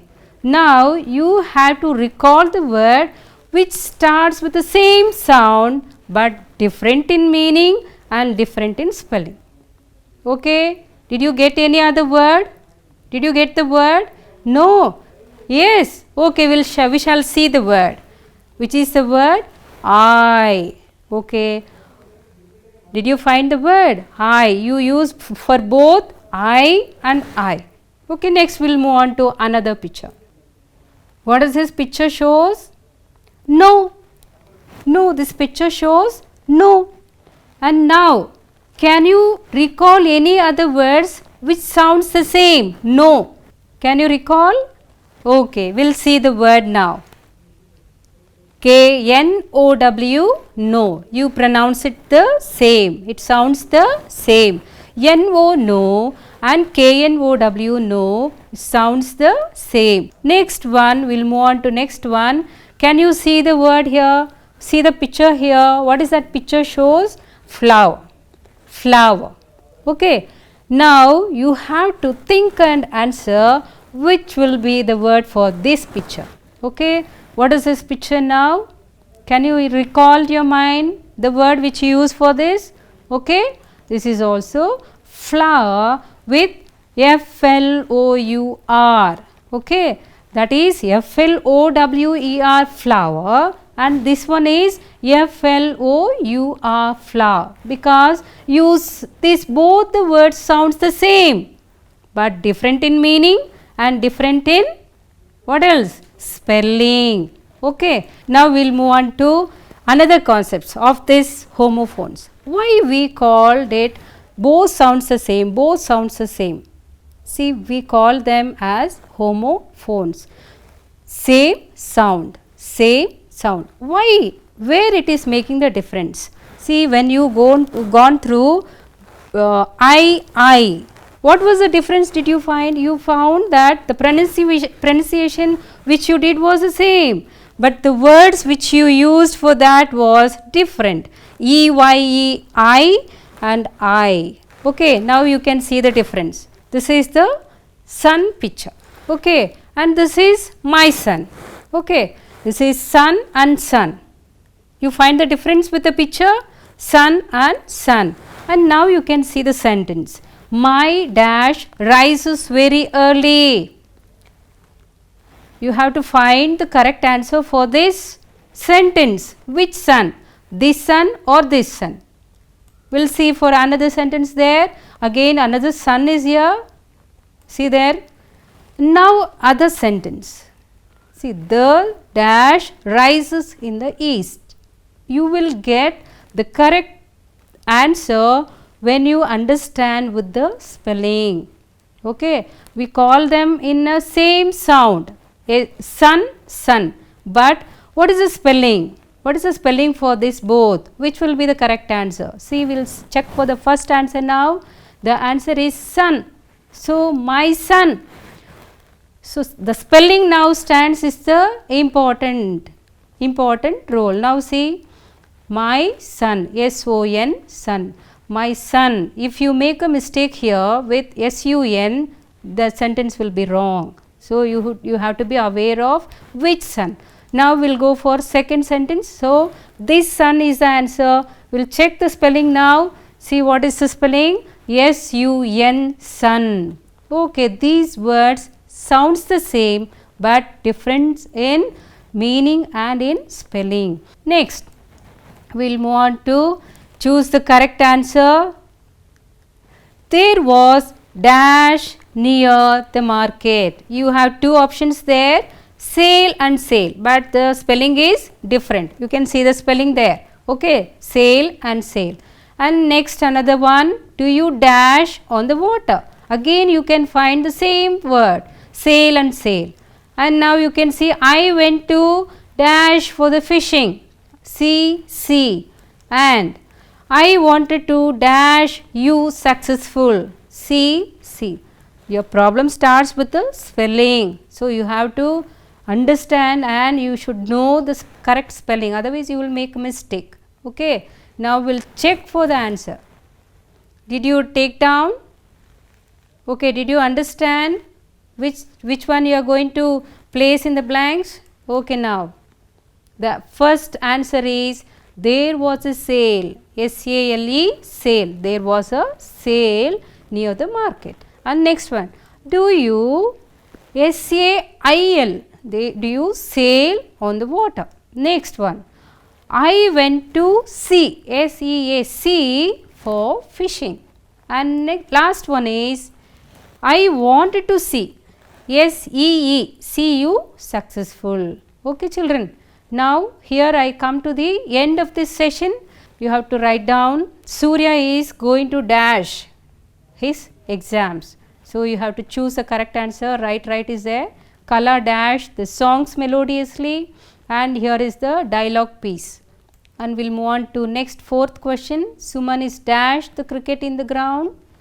Next fifth one, I am reading the text dash. Next sixth one is the dialogue piece. Okay. Now what you have to do? You have to sit at home, work out, and when you go back to your classes, see that you get corrected with your answers. Okay children, here we come to the end of this session, and I thank you all for listening to me. Thank you so much.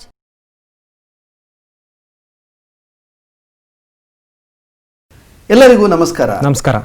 ಆತ್ಮೀಯ ವಿದ್ಯಾರ್ಥಿಗಳೇ ಹಾಗೂ ಪೋಷಕರೇ, COVID-19 ಹಿನ್ನೆಲೆಯಲ್ಲಿ ಶಿಕ್ಷಣ ಇಲಾಖೆಯು ದೂರದರ್ಶನದ ಮೂಲಕ ತರಗತಿಗಳನ್ನು ನಿಮ್ಮ ಮನೆಯ ಬಾಗಿಲಿಗೆ ತರ್ತಾ ಇದೆ.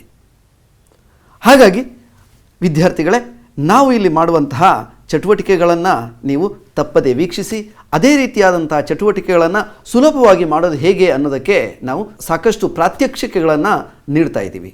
ಬಹುಶಃ ಎಲ್ಲ ಚಟುವಟಿಕೆಗಳು ನಿಮ್ಮ ಮುಂದಿನ ಶೈಕ್ಷಣಿಕ ಅಭಿವೃದ್ಧಿಗೆ ಸಹಾಯಕವಾಗಲಿವೆ ಅಂತ ನಾವು ಹಾರೈಸ್ತಾ ಇದ್ದೀವಿ. ತರಗತಿಯನ್ನು ಪ್ರಾರಂಭ ಮಾಡೋಣ.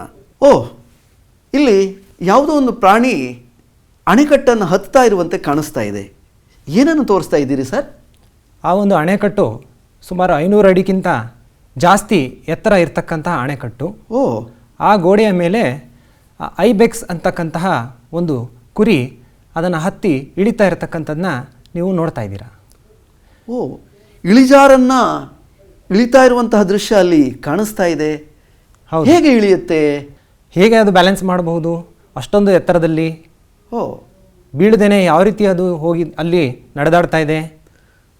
ಇವೆಲ್ಲವೂ ಕೂಡ ನಮ್ಮ ಮಕ್ಕಳನ್ನು ಕಾಡ್ತಾ ಇರುವಂಥ ಪ್ರಶ್ನೆಗಳು. ಇದರ ಹಿಂದಿನ ವೈಜ್ಞಾನಿಕ ಹಿನ್ನೆಲೆಯನ್ನು ಸ್ವಲ್ಪ ತಿಳಿಸ್ಕೊಡಿ ಸರ್. ಖಂಡಿತ. ಈ ಎಲ್ಲರಲ್ಲಿ ಇರತಕ್ಕಂಥ ಈ ಒಂದು ಕೌತುಕವನ್ನು ನಾವು ಒಂದು ಚಟುವಟಿಕೆ ಮೂಲಕ ಎಲ್ಲರೂ ತಿಳಿದುಕೊಳ್ಳೋಣ. ಈಗ ಬನ್ನಿ ನೋಡೋಣ ಈ ಒಂದು ಚಟುವಟಿಕೆ ಏನು ಅಂತಕ್ಕಂಥದ್ದನ್ನ. ಇಲ್ಲಿ ನೀವು ಗಮನಿಸ್ತಾ ಇರೋ ಹಾಗೆ ಸ್ಟೂಲಿನ ಮೇಲೆ ಕೂತಿರ್ತಕ್ಕಂತಹ ಒಂದು ಸನ್ನಿವೇಶವನ್ನು ಗಮನಿಸ್ತಾ ಇದ್ದೀರಾ. ಇಲ್ಲಿ 90 ಡಿಗ್ರಿ ಕೋನವನ್ನು ಗಮನಿಸ್ತಾ ಇದ್ದೀರಾ, ಅಂದರೆ ನೇರವಾಗಿ ಕೂತಿದ್ದಾರೆ ಸ್ಟೂಲಿನ ಮೇಲೆ. ಹಾಗೆಯೇ ಇಲ್ಲೂ ಕೂಡ ಗಮನಿಸಿ, ನೇರವಾಗಿದೆ. ಹಾಗೆ ಕಾಲುಗಳು ಸಹ 90 ಡಿಗ್ರಿ ಕೋನ ರೀತಿಯಲ್ಲಿ ಆಸೀನರಾಗಿದ್ದಾರೆ. ಈಗ ಸರ್, ನೀವು ನೇರವಾಗಿ ಕೂತಿದ್ದೀರಾ, ಅದೇ ರೀತಿ ಇರಬೇಕು. 1ನೇ ನಿಯಮ. 2ನೇ ನಿಯಮ, ನಿಮ್ಮ ಕಾಲುಗಳು ಸಹ ಇದೇ ರೀತಿ ನೇರವಾಗಿ ಇರಬೇಕು. ಸೊ ನಿಮ್ಮ ದೇಹವನ್ನು ಮುಂದಕ್ಕೆ ಬಾಗುವಂತಿಲ್ಲ, ಇನ್ನೊಂದು ನಿಮ್ಮ ಕಾಲುಗಳನ್ನು ಹಿಂದಕ್ಕೆ ತೆಗೆಯುವಂತಿಲ್ಲ. ಸೊ ಈ 2 ನಿಯಮಗಳನ್ನು ಪಾಲಿಸಿ ನೀವು ಹೀಗೇ ಎದ್ದು ನಿಲ್ಲಕ್ಕೆ ಪ್ರಯತ್ನ ಪಡಿ. ಇಲ್ಲಿ ಏನು ಗಮನಿಸಿದ್ರಿ ನೀವು? ನಾವು ಮೊದಲನೇ ನಿಯಮ ಏನಂತ ಹೇಳಿದ್ವಿ? ಅದೇ ಮುಂದೆ ಬಗ್ಬಾರ್ದು ಅಂತ ನಾನು ಪ್ರಯತ್ನ ಮಾಡ್ತಿದ್ದೀನಿ. ಹೌದು. ಸೊ ಏನಾಗ್ತಾ ಇದೆ? ಮುಂದಕ್ಕೆ ನೀವು ಬಾಗಬಾರ್ದು. ಮುಂದಕ್ಕೆ ಬಾಗಿದ್ರೆ ಮಾತ್ರ ಹೇಳಲಿಕ್ಕೆ ಸಾಧ್ಯ ಆಗ್ತಾ ಇದೆ, ಹಾಗೇನೆ ಇದು ಮಾಡಲಿಕ್ಕೆ ಆಗ್ತಾ ಇಲ್ಲ. ಈಗ ಹಾಗಾದರೆ ನೀವು ನಿಮ್ಮ ದೇಹವನ್ನು ಹಾಗೇ ಇರಿಸ್ಕೊಳ್ಳಿ. ನಿಮ್ಮ ಕಾಲುಗಳೇನಿದ್ವು ನಾವು ನೇರವಾಗಿ 90 ಡಿಗ್ರಿ ಕೋನದ ರೀತಿಯಲ್ಲಿ ಇರಿಸಿ ಅಂತ ಹೇಳಿದ್ವಿ. ಈಗ ಅದನ್ನು ಹಿಂದಕ್ಕೆ ತಗೊಳ್ಳಿ. ಈಗ ಹೇಳಲಿಕ್ಕೆ ಪ್ರಯತ್ನ ಪಡಿ. ಏನು ಗಮನಿಸಿದ್ರಿ ಸರ್? ಹಿಂದೆ ಇದ್ದಾಗ ನಾವು ಹೇಳಲಿಕ್ಕೆ ಸಾಧ್ಯ ಆಗಿದೆ. ಸಾಧ್ಯ ಆಯಿತು. ಸೊ ವಿದ್ಯಾರ್ಥಿಗಳೇ, ನೀವು ಏನನ್ನು ಗಮನಿಸಿದ್ರಿ ಈ ಒಂದು ಸರಳ ಒಂದು ಚಟುವಟಿಕೆಯಿಂದ? ನೀವು ಗಮನಿಸಿರ್ತಕ್ಕಂತಹ 2 ವಿಷಯ ಏನು? ಒಂದು, ನಾವು ಕೂತಿರುವ ಜಾಗದಿಂದ ಮೇಲಕ್ಕೆ ಎದ್ದೊಳ್ಬೇಕಾದ್ರೆ ನಮ್ಮ ದೇಹ ನೇರವಾಗಿದ್ದನ್ನು ಮುಂದಕ್ಕೆ ಬಾಗಬೇಕು ಅಥವಾ ನಮ್ಮ ಕಾಲುಗಳು ಹಿಂದಕ್ಕೆ ಎಳೆದುಕೋಬೇಕು. ಏನು ಕಾರಣ ಇದಕ್ಕೆ ಕಾರಣ ನಮ್ಮ ದೇಹದ ಗುರುತ್ವ ಕೇಂದ್ರ. ಮೊದಲೇ ಅವರು ಏನು ಕೂತ್ಕೊಂಡಿದ್ರು ಆಗ ದೇಹದ ಹೆಚ್ಚಿನ ತೂಕ ಈ ಒಂದು ಸ್ಟೂಲಿನ ಮೇಲೆ ಕೇಂದ್ರೀಕೃತವಾಗಿದೆ. ಹಾಗಾಗಿ ಗುರುತ್ವ ಕೇಂದ್ರ, ಈ ಪೂರ್ತಿ ದೇಹದ ಗುರುತ್ವ ಕೇಂದ್ರವು ಈ ದೇಹದ ಹಿಂದುಗಡೆ ಹೆಚ್ಚು ತೂಕ ಇರೋದರಿಂದ ಇಲ್ಲಿದೆ ಗುರುತ್ವ ಕೇಂದ್ರ, ಈ ನೇರದಲ್ಲಿದೆ. ಆದ ಕಾರಣ ಅವರು ಏಳಲಿಕ್ಕೆ ಸಾಧ್ಯ ಆಗಲಿಲ್ಲ. ನಂತರ ಅವರು ಮಾಡಿದ ಮೊದಲ ಒಂದು ಕೆಲಸ ಅಂದರೆ ಮುಂದಕ್ಕೆ ವಾಲೋದು. ಹೀಗೆ ಮುಂದಕ್ಕೆ ವಾಲಿದಾಗ ಅವರ ದೇಹದ ತೂಕ ಮುಂದಕ್ಕೆ ಬಂದಿದೆ. ಈಗ ಮುಂದಕ್ಕೆ ಬಂದಿರೋದ್ರಿಂದ ಆ ಗುರುತ್ವ ಕೇಂದ್ರವು ಎರಡು ಕಾಲಿನ ನಡುವೆ ಬಂದಿದೆ. ಆದ್ದರಿಂದ ಅವರಿಗೆ ಹೇಳೋಕ್ಕೆ ಸಾಧ್ಯ ಆಗ್ತಾ ಇದೆ. ಇದಾದ ನಂತರ ಮತ್ತೊಂದು ಕೆಲಸ ಅವರು ಮಾಡಿದ್ದಾರೆ, ಕಾಲನ್ನು ಹಿಂದಕ್ಕೆ ಎಳ್ಕೊಂಡಿದ್ದಾರೆ. ಹೀಗೆ ಹಿಂದಕ್ಕೆ ಎಳ್ಕೊಂಡಾಗಲೂ ಸಹ ಈಗ ಇಲ್ಲ ಆ ದೇಹದ ಗುರುತ್ವ ಕೇಂದ್ರವು ಎರಡು ಕಾಲಿನ ನಡುವೆ ಬರಬೇಕು, ಇಲ್ಲ ಎರಡು ಕಾಲುಗಳು ಆ ಗುರುತ್ವ ಕೇಂದ್ರ ಇರುವ ಜಾಗದಲ್ಲಿ ಹೋಗಿ ಆ ಎರಡು ಕಾಲುಗಳ ನಡುವೆ ದೇಹದ ಗುರುತ್ವ ಕೇಂದ್ರವು ಬರುವ ರೀತಿಯಲ್ಲಿ ಮಾಡಬೇಕಾಗತ್ತೆ. ಈ ರೀತಿಯಲ್ಲಿ ಅವರು ಮಾಡಿ ಎದ್ದು ನಿಂತ್ಕೊಳ್ಳೋಕ್ಕೆ ಪ್ರಯತ್ನಪಟ್ಟರು. ನಾವು ಗಮನಿಸಿದ್ವಿ, ಅವರಿಗೆ ಸಾಧ್ಯ ಆಯಿತು. ಸೊ ಆದ್ದರಿಂದ ಈ ಒಂದು ಸರಳ ಪ್ರಯೋಗದ ಮೂಲಕ ನಾವು ಗುರುತ್ವ ಕೇಂದ್ರ, ಯಾವುದೇ ಒಂದು ವಸ್ತುವಿನ ಗುರುತ್ವ ಕೇಂದ್ರವು ಆ ವಸ್ತುವಿನ ಚಲನೆಯಲ್ಲಿ ಎಷ್ಟು ಪ್ರಭಾವ ಬೀರುತ್ತೆ ಅಂತಕ್ಕಂಥದ್ದನ್ನ ಈ ಒಂದು ಸರಳ ಪ್ರಯೋಗದ ಮೂಲಕ ನಾವು ನೋಡಿದ್ದೀವಿ. ಓಹ್, ತುಂಬ ಚೆನ್ನಾಗಿ ಚಟುವಟಿಕೆಯನ್ನು ನಡೆಸ್ಕೊಟ್ರಿ. ಈ ಚಟುವಟಿಕೆಯನ್ನು ನೋಡ್ತಾ ಇದ್ದರೆ ಗುರುತ್ವ ಕೇಂದ್ರಕ್ಕೂ ಈ ಚಿತ್ರಕ್ಕೂ ಒಂದು ಸಂಬಂಧ ಇದೆ ಅಂತ ಅನ್ನಿಸ್ತಾ ಇದೆ. ಹಾಗಾದರೆ ಈ ಗುರುತ್ವ ಕೇಂದ್ರದ ಮಹಿಮೆ ಏನು? ಇದು ನಮ್ಮ ಜೀವನದಲ್ಲಿ ಯಾವ ರೀತಿಯಾಗಿ ಪ್ರಭಾವವನ್ನು ಬೀರುತ್ತೆ? ಎಲ್ಲೆಲ್ಲಿ ನಮಗೆ ಅತ್ಯಂತ ಇದರ ಜ್ಞಾನ ನಮಗೆಲ್ಲೆಲ್ಲಿ ಅವಶ್ಯಕ ಅಂತ ಸ್ವಲ್ಪ ತಿಳಿಸ್ಕೊಡಿ. ಖಂಡಿತ. ಈಗಷ್ಟೇ ನೋಡಿದ್ದೀರಾ ಚಟುವಟಿಕೆ, ಅದಕ್ಕೂ ಇದಕ್ಕೂ ಯಾವ ರೀತಿಯಾದ ಸಂಬಂಧ ಇದೆ ಅಂತಕ್ಕಂಥದ್ದನ್ನು ನಾವು ನೋಡೋಣ. ಈಗ ವಿದ್ಯಾರ್ಥಿಗಳೇ, ನೀವಲ್ಲಿ ಅದನ್ನು ಗಮನಿಸಿದ್ರೆ ಆ ಐಬೆಕ್ಸ್ ಕುರಿಯ ಪ್ರಭೇದದ ಎತ್ತರ ಬಹಳ ಕಡಿಮೆ ಇರುತ್ತೆ. ಆ ಎತ್ತರ ಕಡಿಮೆ ಇರುವ ಕಾರಣ ಆ ಕುರಿಯ ದೇಹದ ಗುರುತ್ವ ಕೇಂದ್ರವು ನೆಲಕ್ಕೆ ಬಹಳ ಹತ್ತಿರವಾಗಿರುತ್ತೆ. ಅಂದರೆ ಯಾವ ವಸ್ತುವು ಹೆಚ್ಚು ಎತ್ತರ ಇರುತ್ತದೋ ಆ ವಸ್ತುವಿನ ಗುರುತ್ವ ಕೇಂದ್ರವು ನೆಲದಿಂದ ಅಷ್ಟೇ ಮೇಲಕ್ಕೆ ಇರುತ್ತದೆ. ಮತ್ತು ಆ ಯಾವ ವಸ್ತುವು ಅಥವಾ ಯಾವ ಒಂದು ಜೀವಿಯು ಎತ್ತರ ಕಡಿಮೆ ಇರುತ್ತದೆಯೋ ಆ ಒಂದು ವಸ್ತುವಿನ ಅಥವಾ ಜೀವಿಯ ಗುರುತ್ವ ಕೇಂದ್ರವು ಬಹಳ ನೆಲಕ್ಕೆ ಹತ್ತಿರವಾಗಿರುತ್ತೆ. ನಾವು ನಮ್ಮ ದಿನನಿತ್ಯ ಜೀವನದಲ್ಲಿ ನಾವು ನೋಡೇ ಇದ್ದೀವಿ. ನಾವು ಒಂದು ಬೆಟ್ಟ, ಒಂದು ಈ ರೀತಿಯಾಗಿರ್ತಕ್ಕಂತಹ ಎತ್ತರವಾಗಿರ್ತಕ್ಕಂಥ ಬೆಟ್ಟವನ್ನು ನಾವು ಹತ್ತುವ ಸಮಯದಲ್ಲಿ ಮುಂದಕ್ಕೆ ಬಾಗ್ತೀವಿ. ಹೌದು, ಸರಿಯಾಗಿ ಹೇಳಿದ್ದೀರಿ ಸರ್. ನೀವು ಮುಂದಕ್ಕೆ ಬಾಗಲಿಲ್ಲ ಅಂದರೆ ಏನಾಗಬಹುದು? ನಮಗೆ ಹತ್ತೋದಕ್ಕೆ ಆಗೋದಿಲ್ಲ. ಹೌದು, ಖಂಡಿತ ಹತ್ತಕ್ಕೆ ಆಗೋದಿಲ್ಲ. ಮತ್ತು ಹಿಂದಕ್ಕೆ ಬೀಳುವ ಸಾಧ್ಯತೆ ಹೆಚ್ಚಾಗಿರುತ್ತೆ. ನಾವು ಮೇಲಕ್ಕೆ ಹತ್ತೋ ಸಮಯದಲ್ಲಿ ಮುಂದಕ್ಕೆ ಬಾಗಿ ಹತ್ತುತ್ತೇವೆ. ಹೌದು. ಯಾಕೆ ಅಂದರೆ ನಮ್ಮ ದೇಹದ ಗುರುತ್ವ ಕೇಂದ್ರವು ನಾವು ಬಾಗಲಿಲ್ಲ ಅಂದಾಗ ಅದು ಹಿಂದಕ್ಕೆ ಇರುತ್ತದೆ, ನಾವು ಹಿಂದಕ್ಕೆ ಬೀಳುವ ಸಾಧ್ಯತೆ ಇರುತ್ತೆ. ಇಲ್ಲಿ ಗಮನಿಸಿ, ಆ ಒಂದು ಚಿತ್ರದಲ್ಲಿ ಪಕ್ಕಕ್ಕೆ ವಾಲಿರುವ ವ್ಯಕ್ತಿಯ ತೂಕ, ಹೆಚ್ಚಿನ ತೂಕ ಪಕ್ಕಕ್ಕೆ ವಾಲಿರುವುದರಿಂದ ಗುರುತ್ವ ಕೇಂದ್ರವು ಎರಡು ಕಾಲಿನ ಪಕ್ಕದಲ್ಲಿದೆ, ಬೀಳುತ್ತಾನೆ. ಆದರೆ ಒಂದು ಸರಿಯಾದ ರೀತಿಯಲ್ಲಿ ನಡೀತಾ ಇರತಕ್ಕಂತಹ ವ್ಯಕ್ತಿಯ ಒಂದು ಗುರುತ್ವ ಕೇಂದ್ರವು ಎರಡು ಕಾಲಿನ ನಡುವೆ ಇರುತ್ತೆ. ಅದೇ ರೀತಿ ಮುಂದಕ್ಕೆ ಬಾಗಿರ್ತಕ್ಕಂತಹ ಚಿತ್ರಗಳನ್ನು ನೀವು ನೋಡ್ತಾ ಇದ್ದೀರಾ. ಅವರ ಮುಂದಕ್ಕೆ ಬಾಗಿದಾಗ ಗುರುತ್ವ ಕೇಂದ್ರವು ಕೂಡ ಮುಂದಕ್ಕೆ ಬರುವುದರಿಂದ ಕಾಲನ್ನು ಮುಂದಕ್ಕೆ ಇಟ್ಟಾಗ ಆ ಎರಡು ಕಾಲಿನ ನಡುವೆ ಗುರುತ್ವ ಕೇಂದ್ರವು ಇರುತ್ತೆ. ನಾವು ಹತ್ತುವ ಮತ್ತು ಇಳಿಯುವ ಮತ್ತು ನಡೆದಾಡುವ ಸಮಯದಲ್ಲಿ ನಾವು ಬೀಳೋಕ್ಕೆ ಸಾಧ್ಯ ಇಲ್ಲ. ಅದೇ ರೀತಿ ಮುಂದಕ್ಕೆ ಚಲನೆ ಮಾಡ್ತಾ ಇರ್ತೀವಿ. ಅಂದರೆ ನಮ್ಮ ಪ್ರತಿಯೊಂದು ಕೆಲಸದಲ್ಲೂ ಕೂಡ ವೈಜ್ಞಾನಿಕ ತತ್ವಗಳು ಅಡಕವಾಗಿದ್ದಾವೆ ಅಂತ ಹೇಳ್ತಾ ಇದ್ದೀರಿ. ಹಾಗಾದರೆ ವಿಜ್ಞಾನವು ನಮ್ಮ ದೈನಂದಿನ ಸಮಸ್ಯೆಗಳಿಗೂ ಕೂಡ ಉತ್ತರವನ್ನು ಕೊಡುತ್ತೆ ಅನ್ನೋದು ಈ ಚಟುವಟಿಕೆಯಿಂದ ನಾವು ಅರ್ಥ ಮಾಡ್ಕೊಂಡ್ವಿ. ಸರ್, ಈಗ ನನ್ನದೊಂದು ಪ್ರಶ್ನೆ ಇದೆ. ನಾನು ಬೈಕಲ್ಲಿ ಹೋಗಬೇಕಾದ್ರೆ ತಿರುವಿನಲ್ಲಿ ಒಂದು ಕಡೆ ಬಾಗ್ತೀನಿ.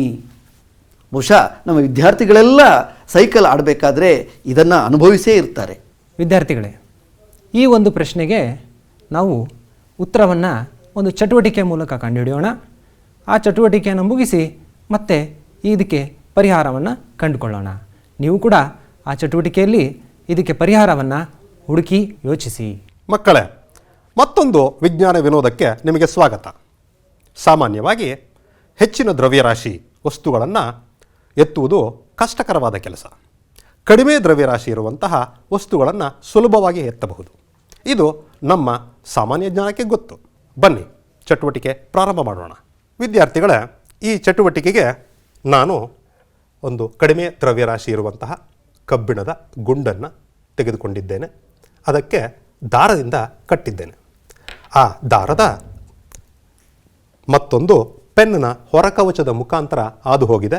ಅದರ ಇನ್ನೊಂದು ತುದಿಯಲ್ಲಿ ಹೆಚ್ಚು ದ್ರವ್ಯರಾಶಿ ಇರುವಂತಹ ಕಬ್ಬಿಣದ ಗುಂಡನ್ನು ಕಟ್ಟಿರುತ್ತೇನೆ. ಈಗ ಈ ಕಡಿಮೆ ದ್ರವ್ಯರಾಶಿ ಇರುವಂತಹ ಕಬ್ಬಿಣದ ಗುಂಡು ಈ ಹೆಚ್ಚಿನ ದ್ರವ್ಯರಾಶಿ ಇರುವಂತಹ ಕಬ್ಬಿಣದ ಗುಂಡನ್ನು ಬಹಳ ಸುಲಭವಾಗಿ ಮೇಲೇರುವುದಂತೆ ಮಾಡುವುದನ್ನು ನಾವು ನೋಡೋಣ. ಮೇಲ್ಭಾಗದಲ್ಲಿ ಕಡಿಮೆ ದ್ರವ್ಯರಾಶಿ ಇರುವಂತಹ ಗುಂಡು ಇದೆ. ಕೆಳಭಾಗದಲ್ಲಿ ಹೆಚ್ಚಿನ ದ್ರವ್ಯರಾಶಿ ಇರುವಂತಹ ಕಬ್ಬಿಣದ ಗುಂಡಿದೆ. ಈಗ ನಾನು ಈ ಪೆನ್ನಿನ ಹೊರಕವಚವನ್ನು ನಿಧಾನವಾಗಿ ಸುತ್ತುತ್ತೇನೆ. ಈ ಕಡಿಮೆ ದ್ರವ್ಯರಾಶಿ ಇರುವಂತಹ ಗುಂಡು ಹೆಚ್ಚಿನ ದ್ರವ್ಯರಾಶಿ ಇರುವಂಥ ಗುಂಡನ್ನು ಮೇಲೇರುವಂತೆ ಮಾಡಿದೆ. ಆಶ್ಚರ್ಯಕರ. ಹಾಗಾದರೆ ಇದರಲ್ಲಿ ಅಡಗಿರುವ ತತ್ವವೇನು? ಇದನ್ನು ನೀವು ಮಾಡಿ ನೋಡ್ತೀರಲ್ಲ? ವಿದ್ಯಾರ್ಥಿಗಳೇ, ಈ ಚಟುವಟಿಕೆಯಲ್ಲಿ ಏನನ್ನು ಗಮನಿಸಿದಿರಿ? ಅಲ್ಲಿ ವೃತ್ತೀಯ ಪಥದಲ್ಲಿ ಅದನ್ನು ಈ ರೀತಿಯಾಗಿ ಚಲಿಸ್ತಾ ಇದ್ದರು. ಹಾಗಾದರೆ ಆ ಚಿಕ್ಕ ವಸ್ತುವಿನಲ್ಲಿ ಅಷ್ಟೊಂದು ಬಲ, ದೊಡ್ಡ ವಸ್ತುವಿಗಿಂತ ಬಲ ಹೇಗೆ ಬಂತು? ಹೌದಲ್ವಾ? ಅದೇ ನಾವು ಕೇಂದ್ರತ್ಯಾಗಿ ಪ್ರತಿಕ್ರಿಯೆ ಅಥವಾ ಕೇಂದ್ರತ್ಯಾಗಿ ಬಲ ಅಂತ ನಾವು ಕರೆಯೋದು. ಏನಿದು ಕೇಂದ್ರತ್ಯಾಗಿ ಪ್ರತಿಕ್ರಿಯೆ? ಈಗ ನಾನು ಇದನ್ನು ಈ ರೀತಿಯಾಗಿ ವೃತ್ತೀಯ ಪಥದಲ್ಲಿ ತಿರುಗಿಸ್ತೀನಿ. ಹೌದು, ಕಾಣಿಸ್ತಾ ಇದೆಯಲ್ಲ? ಸ್ವಲ್ಪ ನಿಧಾನವಾಗಿ ತಿರುಗಿಸ್ತಾ ಇದ್ದೀನಿ. ಈಗ ನಾನು ಇದನ್ನು ಬಲಕ್ಕೆ ಅಥವಾ ಎಡಕ್ಕೆ ಬಿಟ್ಟಾಗ ಯಾವ ರೀತಿಯಾಗಿ ಹೋಗುತ್ತೆ ಅದನ್ನು ನೀವು ನೋಡಿ. ವಿದ್ಯಾರ್ಥಿಗಳೇ, ಏನನ್ನು ಗಮನಿಸಿದ್ರಿ? ವೃತ್ತೀಯ ಪಥದಲ್ಲಿ ಆ ಒಂದು ವಸ್ತು ಚಲನೆ ಮಾಡ್ತಾ ಇತ್ತು. ಎಲ್ಲಿವರೆಗೆ ಕೈಯಲ್ಲಿ ಅಂದರೆ ವೃತ್ತದ ಕೇಂದ್ರದಲ್ಲಿ ಬಲ ವರ್ತನೆ ಆಗ್ತಾ ಇತ್ತೋ ವೃತ್ತೀಯ ಪಥದಲ್ಲಿ ಚಲನೆ ಮಾಡ್ತಾ ಇತ್ತು. ಯಾವಾಗ ನಾವು ಕೈಯಲ್ಲಿ ಇರ್ತಕ್ಕಂತಹ ಕೇಂದ್ರದಲ್ಲಿರ್ತಕ್ಕಂಥ ಬಲವನ್ನು ಬಿಟ್ಟುವೋ ಆಗ ಆ ವಸ್ತು ಸ್ಪರ್ಶಕದ ರೂಪದಲ್ಲಿ, ವೃತ್ತಕ್ಕೆ ಸ್ಪರ್ಶಕದ ರೂಪದಲ್ಲಿ ಅದು ಚಲನೆ ಮಾಡಿ ದೂರ ಹೋಗಿದೆ. ಹಾಗಾದರೆ ಮೊದಲೇ ಚಿಕ್ಕ ಗುಂಡು ಆ ಒಂದು ದೊಡ್ಡ ಗುಂಡಿಗೆ ಎತ್ತುವ ಸಾಮರ್ಥ್ಯ ಬಂದಿದ್ದು ಕೂಡ ಇದೇ ಒಂದು ಕೇಂದ್ರತ್ಯಾಗಿ ಬಲದಿಂದ ಅಥವಾ ಕೇಂದ್ರತ್ಯಾಗಿ ಪ್ರತಿಕ್ರಿಯೆಯಿಂದ. ದೂರ ದೂರಕ್ಕೆ ಚಿಕ್ಕ ಚೆಂಡು ಹೋದಂತೆ ದೊಡ್ಡ ಚೆಂಡು ಮೇಲಕ್ಕೆ ಬರ್ತಾ ಇತ್ತು. ಹೌದು, ಆ ದೂರಕ್ಕೆ ಹೋಗಲು ಕಾರಣ ಕೇಂದ್ರತ್ಯಾಗಿ ಬಲ. ಕೇಂದ್ರವನ್ನು ತ್ಯಜಿಸಿ ದೂರಕ್ಕೆ ಹೋಗ್ತಾ ಇರತಕ್ಕಂಥದ್ದು. ಮೂರನೇ ಚಿತ್ರದಲ್ಲಿ ನೀವು ಅಲ್ಲಿ ಗಮನಿಸಬಹುದು. ಅಲ್ಲಿ ಹಸಿರು ಬಣ್ಣದ ಬಾಣ ಏನು ತೋರಿಸ್ತಾ ಇದೆ ಅದು ಕೇಂದ್ರತ್ಯಾಗಿ ಪ್ರತಿಕ್ರಿಯೆಯ ದಿಕ್ಕನ್ನು ತೋರಿಸ್ತಾ ಇದೆ. ಇನ್ನೊಂದು ವಿರುದ್ಧವಾಗಿರ್ತಕ್ಕಂತಹ ಬಾಣವು ಯಾವ ಬಲವನ್ನು ತೋರಿಸ್ತಾ ಇದೆ? ಯೋಚಿಸಿ ವಿದ್ಯಾರ್ಥಿಗಳೇ. ಹೌದು, ನೀವು ಯೋಚನೆ ಮಾಡಿರ್ತಕ್ಕಂಥದ್ದು ಸರಿಯಾಗಿದೆ. ಅದು ಕೇಂದ್ರದ ಕಡೆಗೆ ಬರ್ತಾ ಇರತಕ್ಕಂತಹ ಬಲ. ಅಂದರೆ ಸರ್ರು ಕೈಯಲ್ಲಿ ಅದನ್ನು ಸುತ್ತುವಾಗ ಕೇಂದ್ರದ ಕಡೆಗೆ ಎಳಿತಾ ಇದ್ರು. ಹೀಗೆ ಆ ಬಲವನ್ನು ಕೇಂದ್ರಾಭಿಮುಖ ಬಲ ಅಂತ ಕರಿತೀವಿ. ಅದಕ್ಕೆ ವಿರುದ್ಧ ದಿಕ್ಕಿಲಿರ್ತಕ್ಕಂತಹ ಆ ಒಂದು ಹಸಿರು ಬಣ್ಣದಲ್ಲಿ ಸೂಚಿಸಿರ್ತಕ್ಕಂತಹ ಬಲವನ್ನು ನಾವು ಕೇಂದ್ರತ್ಯಾಗಿ ಪ್ರತಿಕ್ರಿಯೆ ಅಥವಾ ಬಲ ಅಂತ ಕರಿತೀವಿ. ನಾವು ಪ್ರಾರಂಭದಲ್ಲಿ ಕ್ರೀಡಾಪಟು ಏಕೆ ಕೇಂದ್ರದ ಕಡೆಗೆ ವಾಲುತ್ತಾನೆ ಅಂತ ನಾವು ಹೇಳಿದ್ವಿ. ಹೌದು, ಏಕೆ? ಈಗ ಯೋಚಿಸಿ ವಿದ್ಯಾರ್ಥಿಗಳೇ. ಎರಡು ಚಟುವಟಿಕೆಗಳನ್ನು ನೀವು ನೋಡಿದ್ದೀರಾ. ಏಕೆ ಒಬ್ಬ ಆಟಗಾರ ತಿರುವು ಬಂದಾಗ ಕೇಂದ್ರದ ಕಡೆಗೆ ಹೀಗೆ ವಾಲುತ್ತಾನೆ? ಯಾವ ಬಲ ಸಿಗುತ್ತೆ ಅವನಿಗೆ ಕೇಂದ್ರದ ಕಡೆಗೆ ವಾಲಿದರೆ? ಬಹುಶಃ ನಮ್ಮ ವಿದ್ಯಾರ್ಥಿಗಳಿಗೆ ತಾವು ಸೈಕಲನ್ನು ಓಡಿಸಬೇಕಾದ್ರೆ ತಿರುವಿನಲ್ಲಿ ಈ ರೀತಿಯಾಗಿ ಬಾಗ್ತಾ ಇರೋದು ಕೂಡ ನೆನಪಾಗಿರ್ಬೋದು. ಬಹುಶಃ ಅವರು ಇದನ್ನು ಅರ್ಥ ಮಾಡ್ಕೊಂಡಿದ್ದಾರೆ. ವಿದ್ಯಾರ್ಥಿಗಳೇ, ಏನು ಗಮನಿಸ್ತಾ ಇದ್ದೀರಿ? ನಾವು ಒಂದು ವಾಷಿಂಗ್ ಮಷೀನಲ್ಲಿ ಇರ್ತಕ್ಕಂತಹ ಬಟ್ಟೆಗಳನ್ನು ಒಗೆದ ನಂತರ ಆ ಬಟ್ಟೆಯ ಇರ್ತಕ್ಕಂತಹ ತೇವಾಂಶವನ್ನು ತೆಗೆಯಲು ಮತ್ತು ಅದನ್ನು ಶುಷ್ಕಗೊಳಿಸಲು ಅದು ವಾಷಿಂಗ್ ಮಷೀನ್ ತಿರುಗಿದಾಗ ಕೇಂದ್ರತ್ಯಾಗಿ ಪ್ರತಿಕ್ರಿಯೆಯಿಂದ ಅದರೊಳಗಿರ್ತಕ್ಕಂತಹ ನೀರು ಹೊರಗಡೆ ತ್ಯಾಜ್ಯವನ್ನು ತೆಗೆಯೋಕ್ಕೆ ಅದು ಉಪಯುಕ್ತವಾಗುತ್ತೆ. ಈ ತತ್ವವನ್ನು ವಾಷಿಂಗ್ ಮೆಷಿನ್ನಲ್ಲಿ ಉಪಯೋಗಿಸ್ತಾರೆ ಅನ್ನೋದನ್ನು ನಮ್ಮ ವಿದ್ಯಾರ್ಥಿಗಳು 9ನೇ ತರಗತಿಯಲ್ಲಿ ಕಲ್ತಿರೋದನ್ನು ಇಲ್ಲಿ ಸ್ಮರಿಸ್ಕೊಳ್ಬಹುದು. ಸರ್, ಏನೋ ಚಟುವಟಿಕೆ ಮಾಡ್ತಾ ಇದ್ದೀರಿ? ಹಾಂ, ಹೌದು. ಇಲ್ಲಿ ಕೆಲವೊಂದು ವಸ್ತುಗಳು ಕಾಂತದಿಂದ ಬೇಗನೆ ಆಕರ್ಷಣೆಗೆ ಒಳಗಾಗ್ತವೆ, ಇನ್ನು ಕೆಲವು ನಿಧಾನಕ್ಕೆ, ಇನ್ನು ಕೆಲವು ಆಕರ್ಷಣೆಗೆ ಒಳಗಾಗ್ತಾ ಇಲ್ಲ. ಏನು ಹೀಗೆ ಅನ್ನೋದನ್ನು ಯೋಚನೆ ಮಾಡ್ತಾ ಇದ್ದೀನಿ. ಇಲ್ಲಿ ಸ್ಪ್ರಿಂಗು ತಕ್ಷಣವೇ ಆಕರ್ಷಣೆಗೆ ಒಳಗಾಯಿತು, ಆದರೆ ಮತ್ತೊಂದು ಯಾವುದೋ ವಸ್ತುವು ಇದು ಆ ರೀತಿಯಾಗಿ ಆಕರ್ಷಣೆಗೆ ಒಳಗಾಗಿಲ್ಲ, ನಿಧಾನಕ್ಕೆ ಆಕರ್ಷಣೆಗೆ ಒಳಗಾಗ್ತಾ ಇದೆ. ಕೆಲವು ಆಕರ್ಷಣೆಗೆ ಒಳಗಾಗ್ತಾನೇ ಇಲ್ಲ. ಹೌದು ವಿದ್ಯಾರ್ಥಿಗಳೇ, ನೀವು ಕೂಡ ಈ ಒಂದು ಆಟವನ್ನು ಆಡಿರ್ತೀರ. ಈಗ ಈ ಪ್ರಶ್ನೆಗೆ ಒಂದು ಚಟುವಟಿಕೆ ಮೂಲಕ ನಾವು ಉತ್ತರವನ್ನು ಕಂಡುಹಿಡಿಯೋಕ್ಕೆ ಪ್ರಯತ್ನ ಪಡೋಣ. ವಿದ್ಯಾರ್ಥಿಗಳೇ, ಇವತ್ತು ಒಂದು ಕಾಂತಕ್ಕೆ ಸಂಬಂಧಪಟ್ಟಂಗೆ ಒಂದು ಸರಳ ಪ್ರಯೋಗವನ್ನು ಒಂದು ಚಟುವಟಿಕೆ ಮೂಲಕ ಈಗ ನೋಡೋಣ. ಈ ಚಟುವಟಿಕೆಯಲ್ಲಿ ನಮಗೆ ಬೇಕಾಗಿರತಕ್ಕಂತಹ ವಸ್ತುಗಳು ನೀವು ಗಮನಿಸ್ತಾ ಇದ್ದೀರಾ. ನಾವು 2 ಗೋಲಿಗಳನ್ನು ತಗೊಂಡಿದ್ದೀವಿ, ಒಂದು ಆಯಸ್ಕಾಂತವನ್ನು ತಗೊಂಡಿದ್ದೀವಿ, ಮತ್ತು 2 ಉದ್ದನೆಯ ಪೈಪುಗಳು ಇಲ್ಲಿ ಕಾಣ್ತಾ ಇದೆ. ಒಂದು ಪ್ಲಾಸ್ಟಿಕ್ ಪೈಪು ಮತ್ತು ಇನ್ನೊಂದು ಅಲ್ಯೂಮಿನಿಯಂ ಪೈಪ್. ಈಗ ನಾವು ಈ ಪ್ರಯೋಗವನ್ನು ನಮ್ಮ ಸ್ನೇಹಿತರೊಂದಿಗೆ ಪ್ರಾರಂಭ ಮಾಡೋಣ. ನಾವು ಮೊದಲನೇದಾಗಿ ಈ ಪೈಪಿನ ಮೂಲಕ ಇಲ್ಲಿ ತಗೊಂಡಿರ್ತಕ್ಕಂತಹ ಈ ಒಂದು ಗೋಲಿಯನ್ನು ನಾವು ಪ್ರವೇಶ ಮಾಡ್ತೀವಿ. ಏನು ಅಲ್ಲಿ ಪರಿಣಾಮ ಆಗತ್ತೆ ಅಂತಕ್ಕಂಥದ್ದನ್ನ ಗಮನಿಸಿ. ಸೊ ಇಲ್ಲಿ ನೀವು ಗಮನಿಸಿರ್ತಕ್ಕಂಥದ್ದು ಆ ಗೋಲಿಯು ಪ್ರವೇಶ ಮಾಡಿದ ನಂತರ ಅದು ಈಚೆ ಬರೋಕ್ಕೆ ಯಾವ ರೀತಿ ಸಮಯವನ್ನು ತಗೊಂಡಿದೆ ಅನ್ನೋದನ್ನು ಗಮನಿಸಬೇಕು. ಈಗ ಅದೇ ರೀತಿ ಈ ಒಂದು ಅಲ್ಯೂಮಿನಿಯಂ ಪೈಪಿನ ಮೂಲಕ ನಾವು ಇನ್ನೊಂದು ಗೋಲಿಯನ್ನು ಅದ್ರ ಮೂಲಕ ನಾವು ಹಾದಬೇಕು. ಇಲ್ಲೂ ಕೂಡ ಮೊದಲಿನ ಹಾಗೆ ಗೋಲಿಯನ್ನು ಬಿಟ್ಟ ತಕ್ಷಣ ಅದು ಇನ್ನೊಂದು ತುದಿಯಲ್ಲಿ ಹೊರಗಡೆ ಬಂದಿರತಕ್ಕಂಥದ್ದನ್ನ ನಾವು ಗಮನಿಸ್ತೀವಿ. ಈಗ ಇದೇ ಒಂದು ಕೆಲಸವನ್ನು ನಾವು ಒಳಗಡೆ ಬಿಡ್ತಕ್ಕಂತಹ ವಸ್ತುವನ್ನು ಆಯಸ್ಕಾಂತವನ್ನು ತಗೊಳ್ಳೋಣ.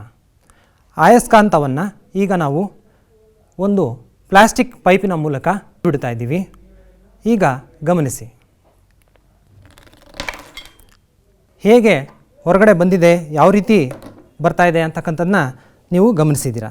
ಈಗ ನಾವು ಇಲ್ಲಿ ತಗೊಂಡಿರ್ತಕ್ಕಂಥ ಆಯಸ್ಕಾಂತವನ್ನು ಈ ಒಂದು ಅಲ್ಯೂಮಿನಿಯಂ ಪೈಪಿನ ಮೂಲಕ ಬಿಡ್ತೀವಿ. ಈಗ ಗಮನಿಸಿ,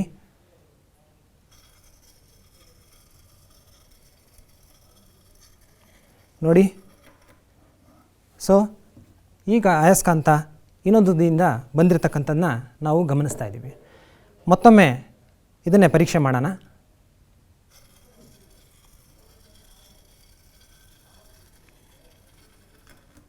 ಸೊ ಈಗ ಇನ್ನೊಂದು ತುದಿಯಲ್ಲಿ ನಮಗೆ ಆಯಸ್ಕಾಂತ ಸಿಕ್ಕಿದೆ.